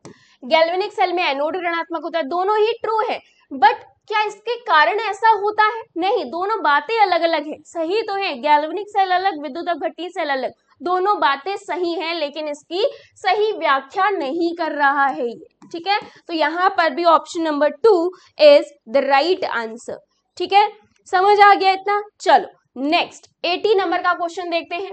ये कह रहा है डेनियल सेल के मानक इलेक्ट्रोड, यहाँ पर इलेक्ट्रोड होगा, ठीक है, इलेक्ट्रोड विभव का मान 1.1 वोल्ट है। अभिक्रिया के लिए मानक गिब्स ऊर्जा का मान ज्ञात कीजिए, यानी कि डेल्टा जी की बात कर रहा है, ये किसकी बात कर रहा है, डेल्टा जी नॉट की बात कर रहा है। तो माइनस इसका आपने फॉर्मूला पढ़ रखा है माइनस FE नॉट, ठीक है, इस तरह से फॉर्मूला होता है। अब देखो सबसे पहले तो रिएक्शन को ध्यान से देखो, क्यों, रीजन क्या है इसका, यहीं से हमें n पता चलेगा, फैराडे का मान आपको पता ही है। n देखो यहाँ पर क्या हो रहा है, 2 इलेक्ट्रॉन यहाँ लूज हो गए, यहाँ पर 2 मिल गए, ठीक, यहाँ 2 मिल गए यानी कि रिडक्शन हो गया, यहाँ ऑक्सीडेशन हो गया, ठीक, इतना समझ में आया। तो जो इलेक्ट्रॉन का स्थानांतरण हुआ है वो कितना है, 2, टोटल कितना है, 2 इलेक्ट्रॉन का हुआ है, तो यहाँ पर माइनस का 2। अच्छा, E कितना दे रखा है, देखो 1.1 वोल्ट दे रखा है, 1.1 वोल्ट इनटू F का मान कैसे पता चलेगा, आपको पता है F का मान कांस्टेंट 96500 होता है। अब इसे सॉल्व कर लो, जब आप इसे सॉल्व करोगे तो डेल्टा जी नॉट की वैल्यू आपको पता चल जाएगी, समथिंग क्या आएगी, 212.1 या 212.3 आएगी किलो जूल पर मोल, ठीक है, ये आपका आंसर आ रहा होगा। अब ऑप्शंस में मैच कर लो कौन सा आंसर होगा, 4th ऑप्शन यहाँ पर राइट हो जाएगा, ठीक है, 4th ऑप्शन राइट हो जाएगा। क्लियर, फॉर्मूला हमने कौन सा यूज किया है, ये n कैसे निकाला है, तो ये माइनस का होगा, माइनस चिन्ह लगाना ना भूलना, ठीक है, नोट डाउन कर लो इसे। चलो नेक्स्ट क्वेश्चन की तरफ बढ़े। नेक्स्ट क्वेश्चन देखो, इसका 4th आंसर क्लियर है। नेक्स्ट, अब 81 नंबर का क्वेश्चन कह रहा है, निम्नलिखित में से कौन संक्षारण का उदाहरण नहीं है। संक्षारण का मतलब क्या होता है, कोई भी वस्तु खराब हो जाती है जो मेटल की होती है, उस पे जंग लग जाना, संक्षारण, ठीक है, कोरोजन। अब देखो फर्स्ट ऑप्शन कह रहा है लोहे का जंग लगना, ये भी तो संक्षारण है, ठीक, यानी कि हमें बताना कौन उदाहरण नहीं है, तो ये तो है संक्षारण। चांदी का धूमिल होना, यानी कि जब चांदी पर भी संक्षारण होता है तो उसका भी तो कलर ब्लैक होने लगता है, देखा है, क्लियर, तो यहाँ पर भी हमारा ये उदाहरण है संक्षारण का। कॉपर का या ब्रॉन्ज पर हरी कोटिंग हो जाना, अच्छा इसका बेस्ट एग्जांपल पता क्या है, जो स्टैचू ऑफ लिबर्टी है, आप सभी ने देखा होगा, वो स्टार्टिंग में कॉपर का बना हुआ था, ठीक है, कॉपर का अभी भी फिलहाल बना हुआ है, बट उसमें क्या होता है, कोरिजन की वजह से उसका कलर अब कैसा हो गया, ग्रीन हो गया है, कोरिजन की वजह से क्या हो गया, ग्रीन हो गया है, तो कोरिजन यानी कि संक्षारण की वजह से तो हुआ है ऐसा, तो ये संक्षारण का एक उदाहरण हो गया, ठीक, ये भी उदाहरण हो गया। अब बचा कुछ हमारे पास ऑप्शन कौन सा बचा, यही, तो राइट आंसर कौन हो गया ये। अब देखो ये क्या कह रहा है, आयरन उपकरणों पर एल्यूमिनियम स्प्रे की कोटिंग कर देना। आप सभी को पता है कि अगर हम 1 या 2 धातु मिला देते हैं तो जहां तक जो चीजें हो जाती हैं बच जाती हैं संक्षारण से, जैसे कि जिंक की परत लगाते हैं हम लोहे में, गैल्वेनाइजेशन जिसे बोलते हैं, गैल्वेनीकरण, यहाँ पर एल्यूमिनियम स्प्रे कर दिया गया है, उसकी कोटिंग कर दी गई, तो संक्षारण ये उदाहरण नहीं है, तो संक्षारण से बचा रहा है ना, तो यहाँ पर ये क्या हो गया, 4th option is the right, ये इसका उदाहरण नहीं है, ठीक, बाकी सब संक्षारण के उदाहरण है, समझ आया। चलो नेक्स्ट क्वेश्चन 82 नंबर का क्वेश्चन कह रहा है, किसी धातु के लवण का विलयन 0.15 एंगस्ट्रॉम धारा के साथ 150 मिनट के लिए विद्युत अपघटित होता है, जमा धातु का भार 0.783 ग्राम है, धातु का तुल्यांकी भार बताइए, ठीक। अब ये पूछा, देखो सबसे पहले जो हमें गिवन है वो लिख लेते हैं, दिया क्या है, दिया गया है, क्या दिया गया है, सबसे पहले I, धारा कितनी है 0.15, यहां पर 0.15 एम्पियर, ठीक। अब यहां पर टाइम भी दे रखा है, 150 मिनट दे रखा है, अच्छा इसको सेकंड में कैसे चेंज करोगे, मल्टीप्लाई बाय 60, ठीक, कितना हो गया ये 15 छक्का 90, यानी कि 9000 सेकेंड्स, ठीक, 9000 सेकेंड्स। अब ये कह रहा है विद्युत अपघटित होता है, जमा धातु का भार कितना, यानी कि W कितना दे रखा है 0.783 ग्राम दे रखा है, धातु का तुल्यांकी भार यानी कि E यहाँ पर पूछा जा रहा है, क्या पूछा जा रहा है, E पूछा जा रहा है, ठीक। आप देखो यहाँ पर फॉर्मूला आप कौन सा अप्लाई करोगे, सबसे पहले तो फॉर्मूला जो अप्लाई होगा W equals to EIT upon 96500, ठीक, कुछ नहीं करना है, सारी वैल्यूज गिवन है, आपको जस्ट वैल्यू पुट करनी है, कैसे, E देखो यहाँ पर फाइंड आउट करना है, ठीक है, चलो यहाँ पर दूसरे पेज में कर लेते हैं इसे, W है 0.783, क्या यही है, मैच करो 0.783, ठीक है, फिर क्या है इक्वल्स टू E I कितना है 0.15, T कितना है 9000 अभी अभी निकाला है, अपॉन में 96500, ये 2 जीरो से ये 2 जीरो गए, और इसे एक्सप्लेन करोगे यानी कि और कैलकुलेट करोगे, तो यहाँ पर जब आप कैलकुलेट करोगे तो आंसर क्या बन रहा होगा आपका 55.97 आएगा। ठीक है, ये आ जाएगा 55.97। तो ये क्या है आपका तुल्यांकी भार आ जाएगा। क्या आ जाएगा? तुल्यांकी भार। तो ऑप्शन नंबर 1 यहाँ पर राइट हो जाएगा। तो क्या करना है? जस्ट इसे कैलकुलेट करना है। डन? समझ आया इतना? चलो नेक्स्ट, यही आपका आंसर है। ठीक है, नोट डाउन कर लो, फॉर्मूला नोट डाउन कर लो, ज्यादा जरूरी है। ठीक है, नेक्स्ट क्वेश्चन देखो। नेक्स्ट क्वेश्चन कह रहा है यहाँ पर 83, CaCl2 के लिए जो लिमिटिंग मोलर कंडक्टिविटी है का मान बताइए। Ca+2 के लिए यहाँ पर जो लैम्डा नॉट ये दे रखा है, इसका मान 119 सेंटीमीटर स्क्वायर मोल इनवर्स है, और Cl- के लिए इसका मान कितना है 76.3। अब यहाँ पर दोनों के लिए मान दे रखा है। सबसे पहले तो इसकी रिएक्शन बताओ। सबसे पहले क्या हो रहा है? कैल्शियम क्लोराइड की रिएक्शन हो रही है, तो क्या हो जाएगा? Ca+2 में टूटेगा और ये 2Cl- में टूटेगा, है ना? यही होगा। फिर उसके बाद आप सबने इसका फॉर्मूला पढ़ रखा है, सीधे सीधे अप्लाई कर देना है। अभी अभी हमने एक क्वेश्चन में यही किया है CaCl2 के लिए। ठीक, इक्वल टू क्या हो जाएगा? Ca+ के लिए हो जाएगा, Ca+2 के लिए, और क्या हो जाएगा? Ca+2 के साथ साथ प्लस, यहाँ पर ये 2Cl है ना, तो 2 यहाँ पर इनटू Cl- के लिए। अब देखो दोनों के मान आपको दे रखे हैं, Ca+2 के लिए दे रखा है यहाँ पर, और यहाँ पर Cl- के लिए भी दे रखा है। तो सीधे सीधे यहाँ पर मान पुट कर दो। क्या हो जाएगा? ऐड हो जाएगा 119 प्लस 2 इंटू कितना हो गया 76.3। ठीक, कैलकुलेट करो। 119 प्लस कितना आ जाएगा 76.2, तो यह आएगा 271 दशमलव कुछ आएगा आंसर। ठीक, 271.6। तो यही आपका राइट आंसर हो जाएगा, यानी कि ऑप्शन नंबर 2, और यूनिट सेम रहेगी। क्लियर? तो बाकी के ऑप्शन यहाँ पर गलत हो गए। Option number 2 is the right answer. Clear? समझ आया? नेक्स्ट 84 नंबर का क्वेश्चन कह रहा है एक रिएक्शन दे रखी है जहां पर Cu2 जो है Cu2+ से यहाँ पर इलेक्ट्रॉन एक कम हुआ, तो ये कितना बन गया Cu+। ठीक, यहाँ पर वही Cu+ को फिर से एक इलेक्ट्रॉन यहाँ पर मिला, क्या बन गया?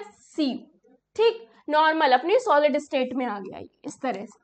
अब ये कह रहा है इलेक्ट्रोड विभव का मान 0.15 वोल्ट और 0.50 वोल्ट है, तो E0 Cu2+ अपॉन Cu का मान यहाँ पर बताना है। अब देखो ये कैसे बताओगे? यहाँ पर सबसे पहले रिएक्शन आपको पता है, रिएक्शन लिखो Cu+2।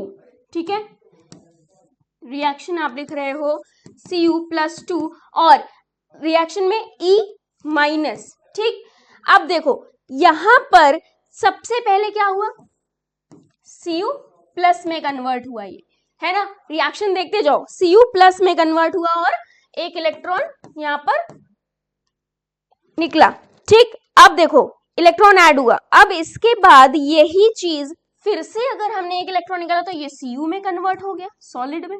ये रिएक्शन हुई है ओवरऑल। देखो इसी को हमने ऐड कर दिया, सेम इसी रिएक्शन को ऐड कर दिया Cu+2, यहाँ पर एक इलेक्ट्रॉन फिर Cu+ में कन्वर्ट हो गया।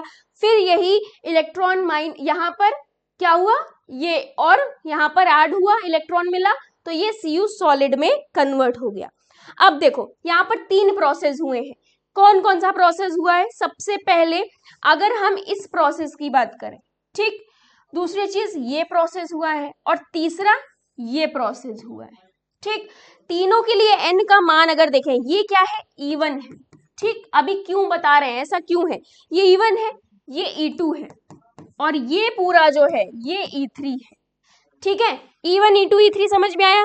अब देखो ये n बराबर यहाँ पर कितना हो जाएगा? 1, एक ही इलेक्ट्रॉन का हुआ है, इसके लिए भी n बराबर कितना हो जाएगा?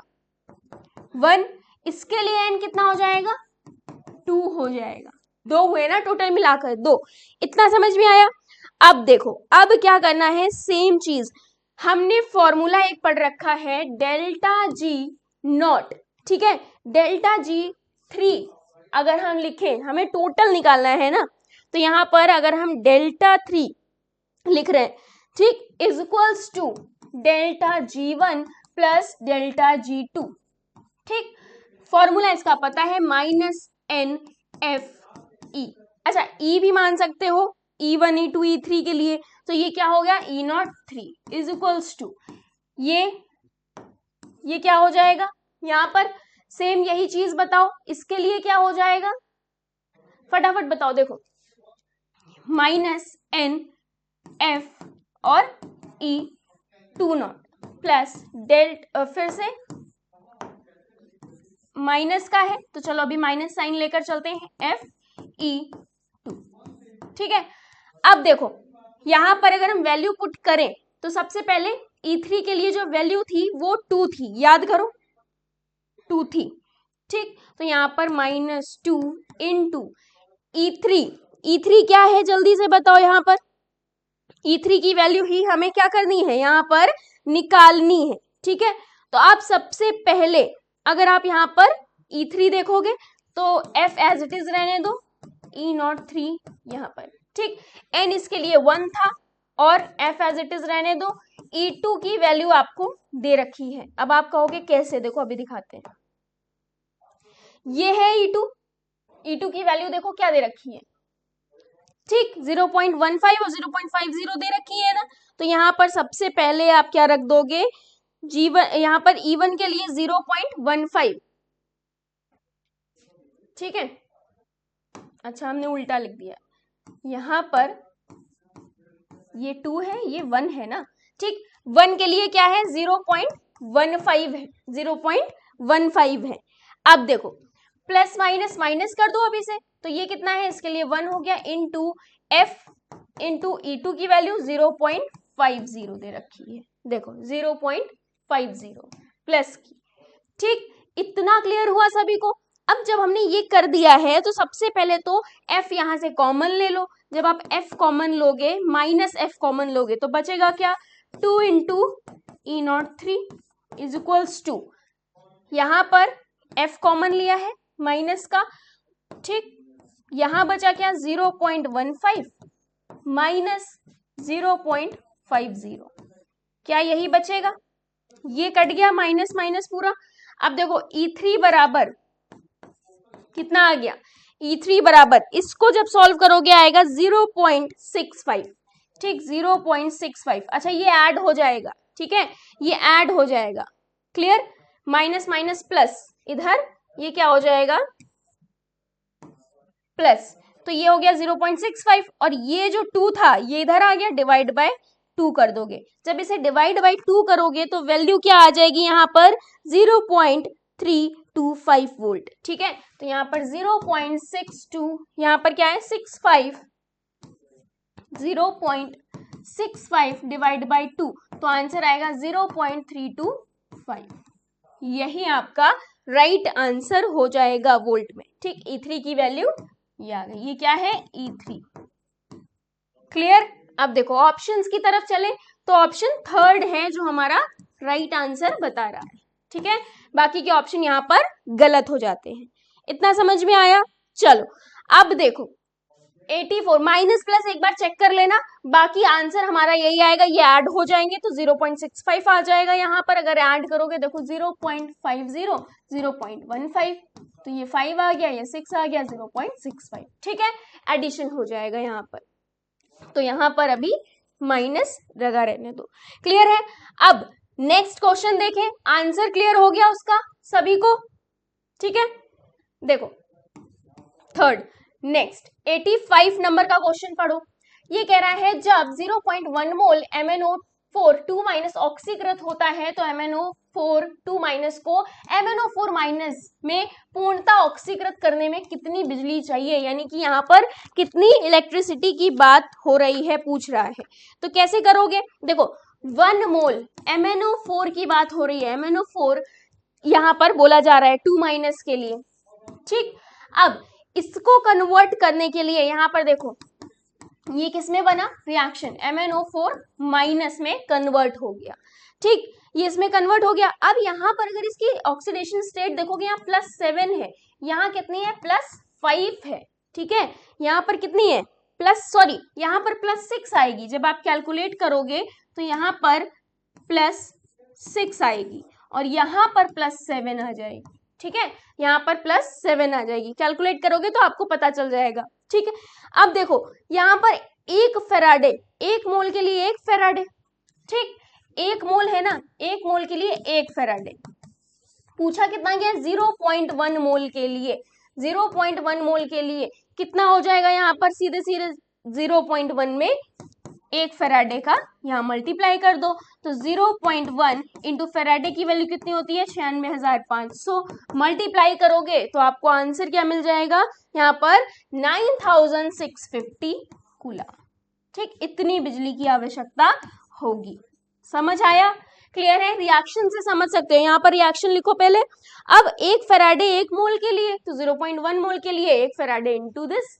ठीक, क्लियर। नेक्स्ट 86 नंबर का क्वेश्चन कह रहा है, आंसर देखो टिक कर लो, कौन सा है आंसर, यहाँ पर फर्स्ट ऑप्शन। फर्स्ट ऑप्शन यहाँ पर राइट ऑप्शन हो जाएगा। डन, समझ आया। अच्छा, ऑप्शन सबके टिक कर रहे हो ना, इसका थर्ड था, है ना। चलो अब हम बात करते हैं नेक्स्ट क्वेश्चन की, यानी कि 86 की।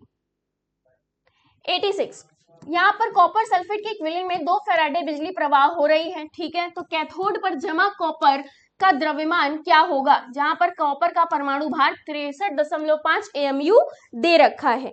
ठीक है, तो पूछा क्या गया है यहाँ पर, कैथोड पर जमा कॉपर का भार। देखो सबसे पहले रिएक्शन, ये कॉपर सल्फेट का विलयन था जिसमें C2+ जो है, ठीक है, कॉपर +2, यहाँ पर 2 इलेक्ट्रॉन ये किसमें कन्वर्ट हो गया, Cu में। किसमें कन्वर्ट हो गया, Cu सॉलिड में कन्वर्ट हो गया। ठीक, इतना क्लियर है। अब देखो 1 मोल के लिए, अगर आप देखो इसको क्वेश्चन को सॉल्व करना चाहते हो तो सॉल्व भी कर सकते हो। यहाँ पर इसका 1 मोल है। ठीक, ये 2 मोल है और ये फिर से 1 मोल है। डेटा देख लेते हैं पहले। ठीक, ये 2 मोल है। अब देखो सबसे सिंपल सी चीज, अगर हम देखें यहाँ पर N कितना हो रहा है, ट्रांसफर ऑफ इलेक्ट्रॉन 2 हो रहा है। ठीक, फॉर्मूला याद करो, अभी अभी उसी फॉर्मूले का हमने यूज किया था, W बराबर EIT अपॉन 96,500। तो सीधे सीधे यहाँ पर पूछ क्या रहा है, द्रव्यमान ही तो पूछ रहा है, W पूछ रहा है यहाँ पर।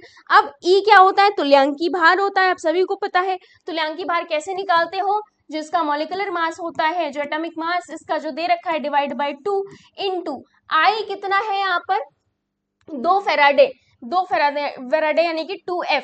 ठीक, समय कितना है यहाँ पर, 1 मान लेते हैं, चलो ठीक, समय 1 मान लेते हैं, तो कितना हो गया, 96,500।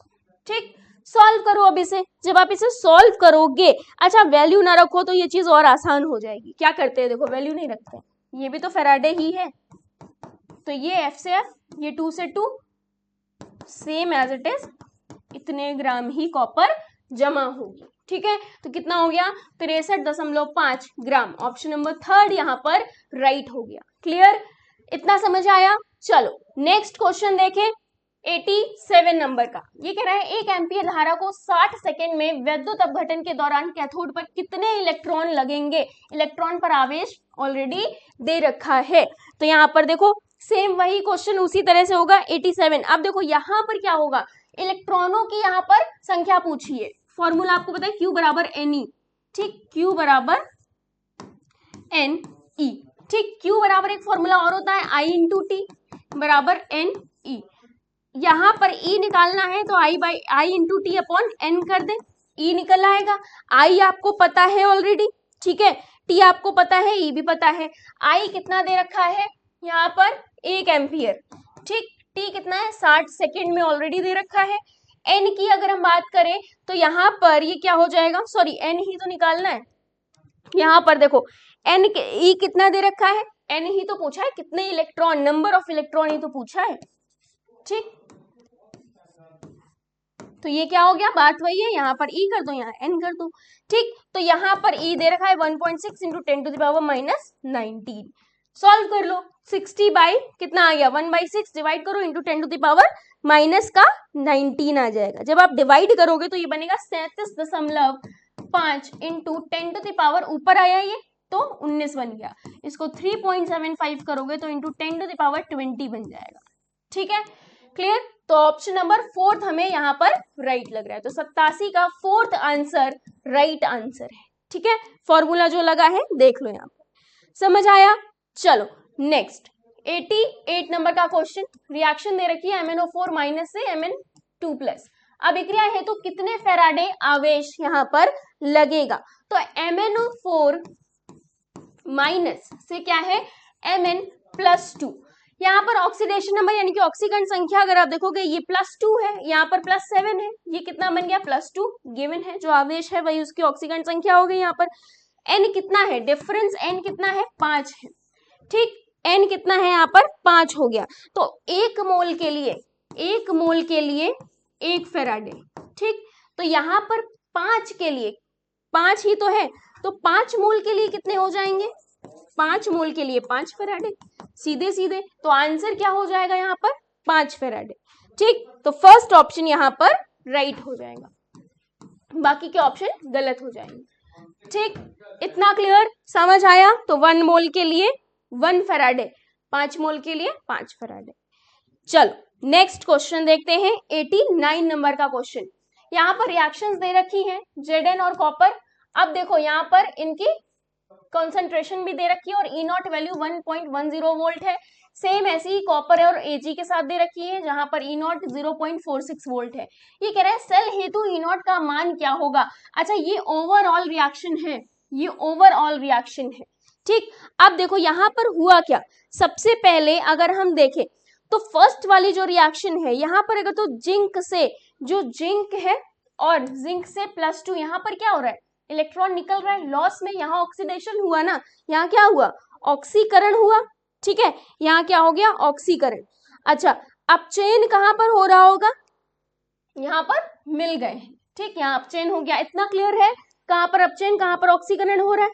एक फॉर्मूला आप लोगों ने पढ़ रखा है, ई नॉट सेल जो होता है, ई नॉट सेल वो E nought cathode plus E nought anode. ठीक, अब देखो ई नॉट कैथोड की अगर हम बात करें यहां पर तो क्या होगा, ई नॉट कैथोड की अगर हम बात कर रहे हैं तो 0.46 कैथोड पर क्या होता है, कैथोड पर क्या हो रहा है, जल्दी से बताओ, रिडक्शन यानी कि अपचयन। अभी अभी हमने आपको बताया यहाँ अपचयन हो रहा है, यहाँ ऑक्सीकरण हो रहा है। इसीलिए पहले हमने आपको वो रिएक्शन में ही बता दिया था कि कहाँ पर ऑक्सीकरण और अपचयन हो रहा है। ठीक है, अब देखो ये अपचयन वाला है अगर, तो सबसे पहले उसका मान अपचयन कहाँ हो रहा है, सेकेंड वाले में 0.46 हो गया, कैथोड पर होता है। ऑक्सीकरण कहाँ हो रहा है, एनोड पर हो रहा है। ठीक है, तो इसके लिए मान क्या दे रखा है 1.10। उठाकर जोड़ दो, कितना हो गया ये 6 4 1 5 और ये कितना हो गया 1.56। तो ई नॉट सेल कितना आ गया 1.56 वोल्ट आ गया, यही आंसर हो गया। ठीक, फर्स्ट ऑप्शन यहाँ पर राइट ऑप्शन है।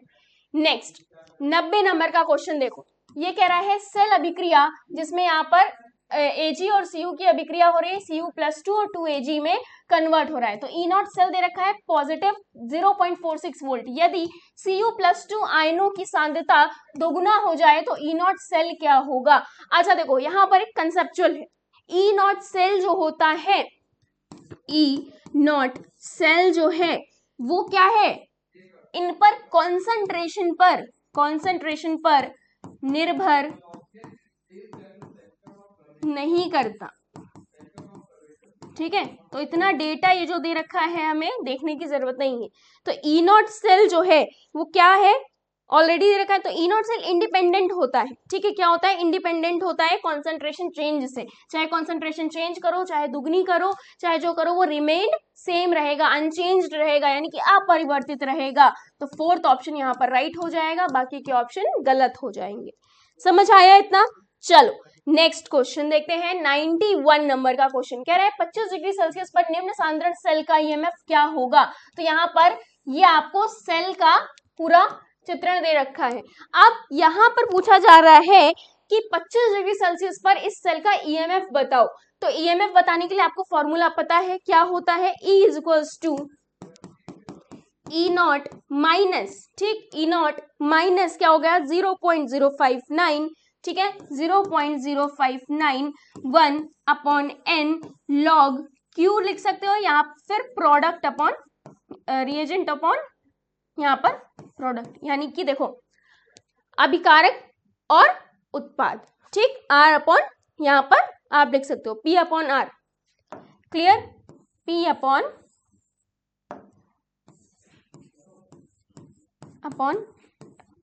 इतना समझ आया, फॉर्मूला देख लो, क्लियर है, E not minus 0.0591 upon N और लॉग में ये वैल्यू आ गई।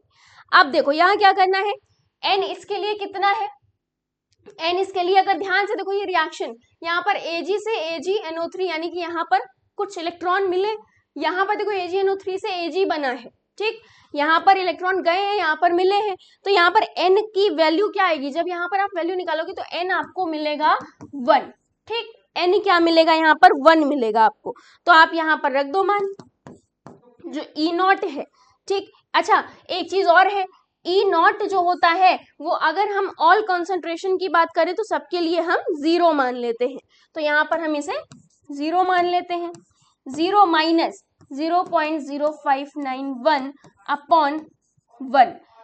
अब log p अपॉन r कह रहा है ये, तो log यहाँ पर p के लिए 0.01 हो गया और इसके लिए हो गया 0.05 log, ठीक, इतना समझ आया, ठीक है।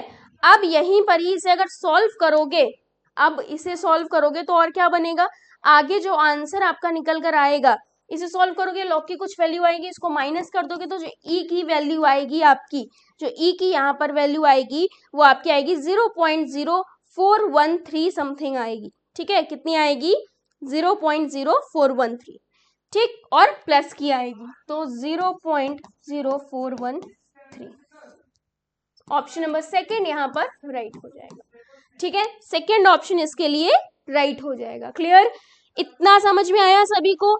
चलो नेक्स्ट क्वेश्चन देखते हैं। अच्छा ई नॉट 0 क्यों, क्योंकि सारे कॉन्सेंट्रेशन के लिए ई नॉट 0 हम मान कर चलते हैं, डन। चलो नेक्स्ट क्वेश्चन 92 नंबर का क्वेश्चन कह रहा है सेल अभिक्रिया, ये सेल अभिक्रिया दे रखी है, इसके लिए मानक सेल विभव 0.36 वोल्ट है, तो अभिक्रिया के लिए साम्य स्थिरांक बताओ, केसी की वैल्यू आपको बताना है। फॉर्मूला क्या लगेगा, यहाँ पर फॉर्मूला आपसे होता है log KC is equals to, अगर हम माने यहाँ पर log KC is equals to, same अभी फॉर्मूला पढ़ा था, क्या हो जाएगा एन ई नॉट सेल और अपॉन में 0.0591, ठीक, एन ई नॉट सेल 0.0591 हो जाएगा, ठीक। अब देखो यहाँ पर n बराबर 1 है, n बराबर 1 है, अगर आप देखो कितना हो जाएगा n बराबर 1, तो n की वैल्यू पुट कर दो, कितनी हो जाएगी 1, ठीक, इनटू ई नॉट सेल देखो कितना दे रखा है 0.36 वोल्ट दे रखा है, अपॉन में 0.0591 दे रखा है, तो यहाँ पर कुछ वैल्यू आपको मिलेगी, क्या मिलेगी, ये वैल्यू 6.09 मिलेगी, 6.09 यानी कि log Kc is equals to 6.09। अब देखो ये पावर में चला गया, Kc निकालना है तो log उधर जाएगा, ये एंटी लॉग Kc यानी कि 10 टू द पावर 6 और ये कितना 0.9, log 0.9 की वैल्यू समथिंग आपकी आ जाएगी 1.1 से बड़ी, तो 1.2 इंटू 10 टू द पावर 6 आ जाएगी, ठीक है, कितनी आ जाएगी 1 into 10 to the power 1.2 into 10 to the power 6, तो Kc कितना आ गया 1.2 इंटू 10 टू द पावर 6, तो ऑप्शन नंबर फर्स्ट यहाँ पर राइट हो जाएगा, बाकी के ऑप्शन गलत हो जाएंगे, समझ आया। चलो नेक्स्ट क्वेश्चन की तरफ बढ़े। 93 नंबर का क्वेश्चन कह रहा है पिघला हुआ CaCl2 जिसमें Ca का परमाणु द्रव्यमान 40 ग्राम पर मोल है से 20 ग्राम कैल्शियम का उत्पादन करने के लिए आवश्यक फैराडे की आवश्यकता, यहाँ पर F पूछा गया है। कैसे, सबसे पहले देखो Ca+2 से यहाँ पर 2 Ca बना, ठीक, सॉलिड फॉर्म में। अब ये कह रहा है कि ये क्या कर रहा है, पिघला हुआ CaCl2 जो है, अभी हमने Ca के लिए लिखा है 20 ग्राम कैल्शियम का उत्पादन करने के लिए आवश्यक फैराडे की बात हो रहा है, तो यहाँ पर अगर आप देखोगे 2 फैराडे के लिए, ठीक, यहाँ पर 2 फैराडे के लिए 1 मोल, ठीक, यानी कि ऐसे देखो इस तरह से 1 मोल बराबर कितना हो रहा है 40 ग्राम। ठीक, ये कितना कह रहा है, ये यहाँ पर कितना कह रहा है, अगर मोल देखोगे ये यहाँ आपको बोल रहा है 1 मोल बराबर 40 ग्राम। तो अगर 20 ग्राम के लिए है, 20 ग्राम के लिए है तो हाफ होगा, कितने फैराडे की आवश्यकता होगी ये पूछ रहा है। यहाँ पर 2 फैराडे, देखो 2 फैराडे, इसके लिए 2 फैराडे, तो जस्ट इसका आधा कर दो तो 1 फैराडे नहीं हो जाएगा, 20 ग्राम बोल रहे हैं ना, तो ये कितना हो जाएगा 1 फैराडे हो जाएगा। 1 मोल बराबर 40 ग्राम जिसके लिए 2 फैराडे। ठीक, तो यहाँ पर 20 ग्राम के लिए 1 फैराडे का यहाँ पर आंसर हो जाएगा। इतना समझ में आया? देखो यहाँ से पता चल रहा है ना रिएक्शन से। ठीक, तो आंसर क्या हो गया, थर्ड ऑप्शन, बाकी के ऑप्शन यहाँ पर गलत हो गए। डन, चलो नेक्स्ट 94 नंबर का क्वेश्चन कह रहा है पिघला हुआ सोडियम क्लोराइड के इलेक्ट्रोलिसिस कराने पर, विद्युत अपघटन कराने पर, ठीक है, विद्युत अपघटन कराने के दौरान 3 एम्पीयर की धारा का उपयोग करके 0.10 मोल क्लोरीन गैस का उत्पादन करने के लिए आवश्यक समय टी पूछा है। क्या पूछा है? टी पूछा है। तो टी पूछा है, यहाँ पर वही फॉर्मूला लगा दो, W = EIT अपॉन 96,500, ये हो जाएगा। ठीक है, अब देखो E कैसे निकालोगे, क्लोरीन के लिए बात हो रही है, E हो गया यहाँ पर 71 डिवाइड बाई 2, समझ आ रहा है कैसे आया, तुल्यांकी भार है, उसका मॉलिक्यूलर भार बटे 2, तो कितना आ गया 71/2। ठीक, इनटू आई कितना है 3 है। ठीक, समय पूछा गया है, और इनटू यहाँ पर क्या हो गया 96,500 हो गया, कितना हो गया 96,500।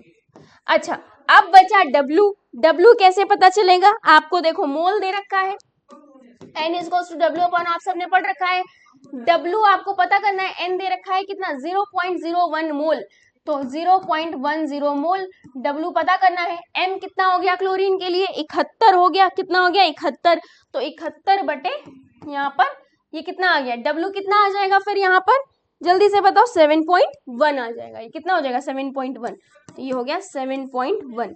T निकाल लोगे यहाँ से, T का मान क्या आ जाएगा, इसको कैलकुलेट करो फटाफट, T आ जाएगा आपका 107.2 मिनट।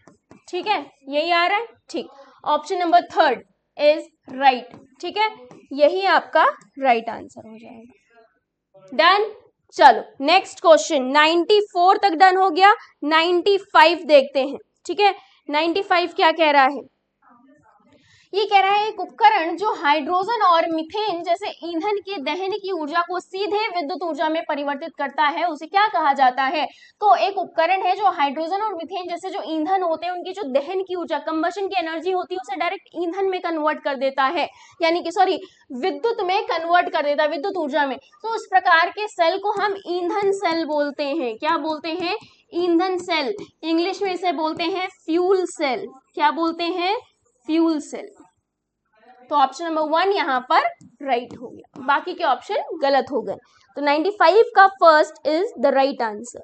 डन, चलो नेक्स्ट क्वेश्चन कह रहा है 96 नंबर का क्वेश्चन कह रहा है यदि E0 Fe3 प्लस Fe का कितना है 0.036 माइनस वोल्ट, ठीक, और E0 Fe2 प्लस Fe से कितना है माइनस का 0.439 वोल्ट हो, तो सेल अभिक्रिया, यहाँ पर ये सेल अभिक्रिया दे रखी है, इसके लिए मानक इलेक्ट्रोड विभव का मान आपको बताना है। तो मानक इलेक्ट्रोड विभव का मान क्या होगा ये आपको कैलकुलेट करना है। अब देखो सबसे पहले यहाँ पर जो आपकी इक्वेशन है, सबसे पहले एक रिएक्शन क्या दे रखी है, देखो Fe3 प्लस, ठीक है, पहले तो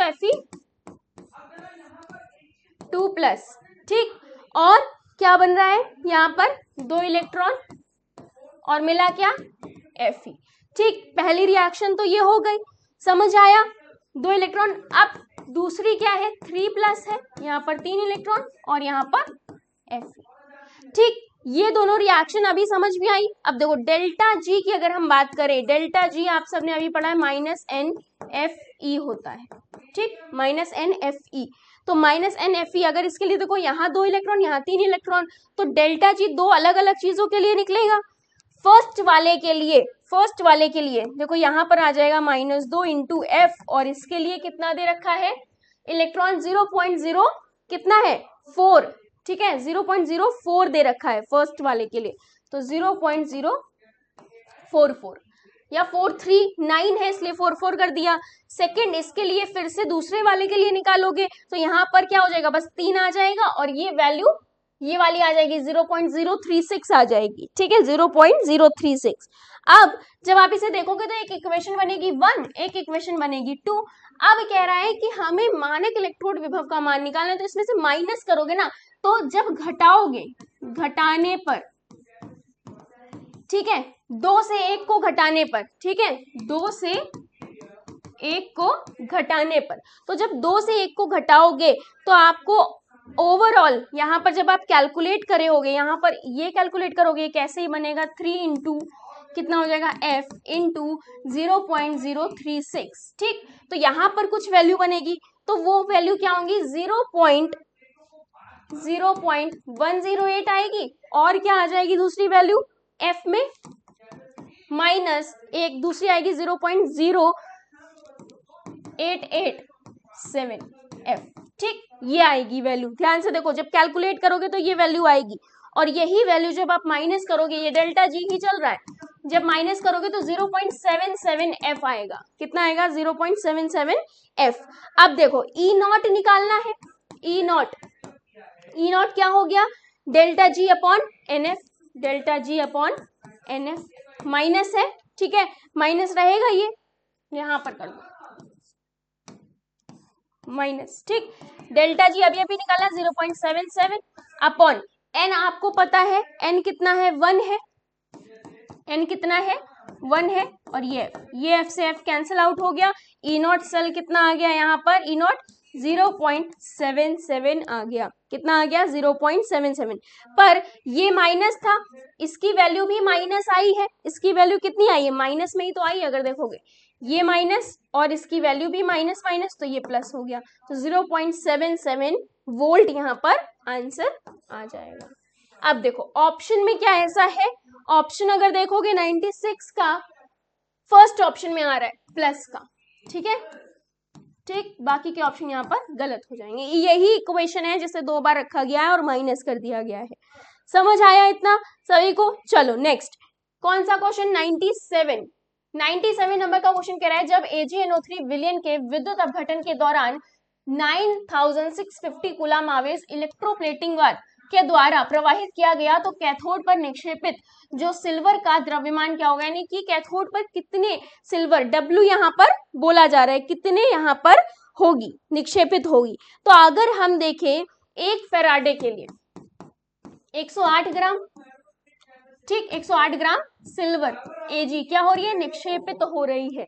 तो इसी तरह 96,500 के लिए, 96,500 के लिए कितनी हो जाएगी, 108 ग्राम, क्योंकि बात वही है सिल्वर, ठीक, Ag की बात हो रही। अब सेम चीज किसके लिए पूछा है, 9650 कूलम के लिए, तो कितना हो जाएगा 108 बटे कितना हो जाएगा, ये 108 बटे 96,500 गुणे 96,005, ठीक है, यहाँ पर 9,650। अब इसे यहाँ पर क्या करो, कैलकुलेट कर लो सीधे सीधे, तो 108 बटे 96,500 इंटू 9,650 कितना हो जाएगा, यहाँ पर ये डायरेक्ट 10 आ गया, देखो 108 बटे 10 यानी कि 10.8 ग्राम आ गया आंसर, यही सही, तो 10.8 ग्राम यहाँ पर राइट आंसर हो गया, ठीक है, 10.8 ग्राम। समझ आया? चलो नेक्स्ट 97 का सेकेंड आंसर, 98 ये कह रहा है H2O में 4F विद्युत प्रवाहित करने पर विद्युत अपघटन द्वारा प्राप्त ये जो रेशियो दे रखा है वेट का, H2 और O2 के भार का अनुपात बताना है। तो सबसे पहले रिएक्शन देखो, वाटर है, जल है, ठीक है, जल में विद्युत प्रवाहित की गई कितनी, 4 फेराडे, 4F, ठीक। तो यहाँ पर जब ये रिएक्शन हुई तो ये बना H2 प्लस O2, बैलेंस कर लो, इसे बैलेंस हो गई। अब देखो यहां पर ये कह रहा है अगर इसके मोल का रेशियो निकालेंगे, मोल अनुपात निकालो, मोल का अनुपात अगर निकालो यहाँ कितना आएगा, मोल का अनुपात देखो ये 2 है, 1 है, तो 2:1 रेशियो आ गया अनुपात। इसी तरह इसके भार का निकालोगे, भारा अनुपात निकालो, कितना है यहाँ पर 4 है और कितना है ये 32 हो जाएगा। ठीक है, 1 का 16 दूसरे का 32, 1 और 8, यही तो पूछा गया था 1:8, तो यही आंसर हो गया। जो WH2 अपॉन WO2 आया है वो कितना आया है, अगर इस तरह से लिखेंगे 4/32 यानी कि 1/8, तो 1:8। ठीक, आंसर क्या हो गया फर्स्ट, बाकी के ऑप्शन यहाँ पर गलत हो गए। समझ आया? चलो नेक्स्ट, सेकेंड लास्ट क्वेश्चन 99। ये कह रहा है यदि दी हुई अभिक्रिया के लिए E0 सेल का मान ऋणात्मक है तब निम्न में से कौन सा संबंध डेल्टा G0 और K इक्विलिब्रियम यानी कि यहाँ पर साम्य स्थिरांक के लिए मान सही होगा। अच्छा, यहाँ पर E0 सेल की बात हो रही है। देखो E0 सेल क्या है, निगेटिव है। अगर ये निगेटिव है तो जो प्रक्रम होगा वो कैसा होगा, आस्पता प्रावर्तित, आस्पता प्रावर्तित। ठीक, आस्पता प्रावर्तित। अगर ये आस्पता प्रावर्तित है तो G का मान क्या हो जाएगा, यहाँ पर जो G का मान होता है वो क्या हो जाएगा, पॉजिटिव हो जाएगा। कैसे, देखो अभी समझाते हैं। रीजन क्या है, एक फॉर्मूला आप लोगों ने पढ़ रखा है सबसे पहले, यहाँ पर delta G is equals to minus FE। ठीक, E0 माइनस FE0 सेल। ठीक, अब देखो ये निगेटिव है ना, E0 सेल तो ऑलरेडी कंडीशन दे रखी है निगेटिव है। ठीक, ये निगेटिव है। अब ये निगेटिव क्या हो गया, यहाँ पर बताओ ये निगेटिव है। अब ये कह रहा है एक फॉर्मूला और है इसी तरह, E0 सेल निगेटिव है, यहाँ से पता चला। दूसरा रिलेशन अगर हम निकालें तो delta G is equals to RT ln K equilibrium होता है। ठीक, ये होता है ना, माइनस का आ जाता है तो ये माइनस होना पड़ेगा, फिर तो इसको माइनस होना पड़ेगा, तभी तो ये माइनस माइनस प्लस होगा और ये पॉजिटिव आएगा। समझ रहे हो ना बात को, तभी तो ये पॉजिटिव आएगा। तो ये पॉजिटिव कब आएगा, जब ये माइनस होगा और वो निगेटिव होगा। तो यही से संबंध पता चल गया, माइनस यानी कि 1 से कम होना चाहिए, 1 से कम है। ठीक है, और G कितना होगा, पॉजिटिव होगा यानी कि 0 से ज्यादा होगा। तो यही रिलेशन यहाँ पर सही होता है, फर्स्ट वाला रिलेशन यहाँ पर सही होता है। क्लियर? चलो नेक्स्ट लास्ट क्वेश्चन, 100 नंबर का क्वेश्चन।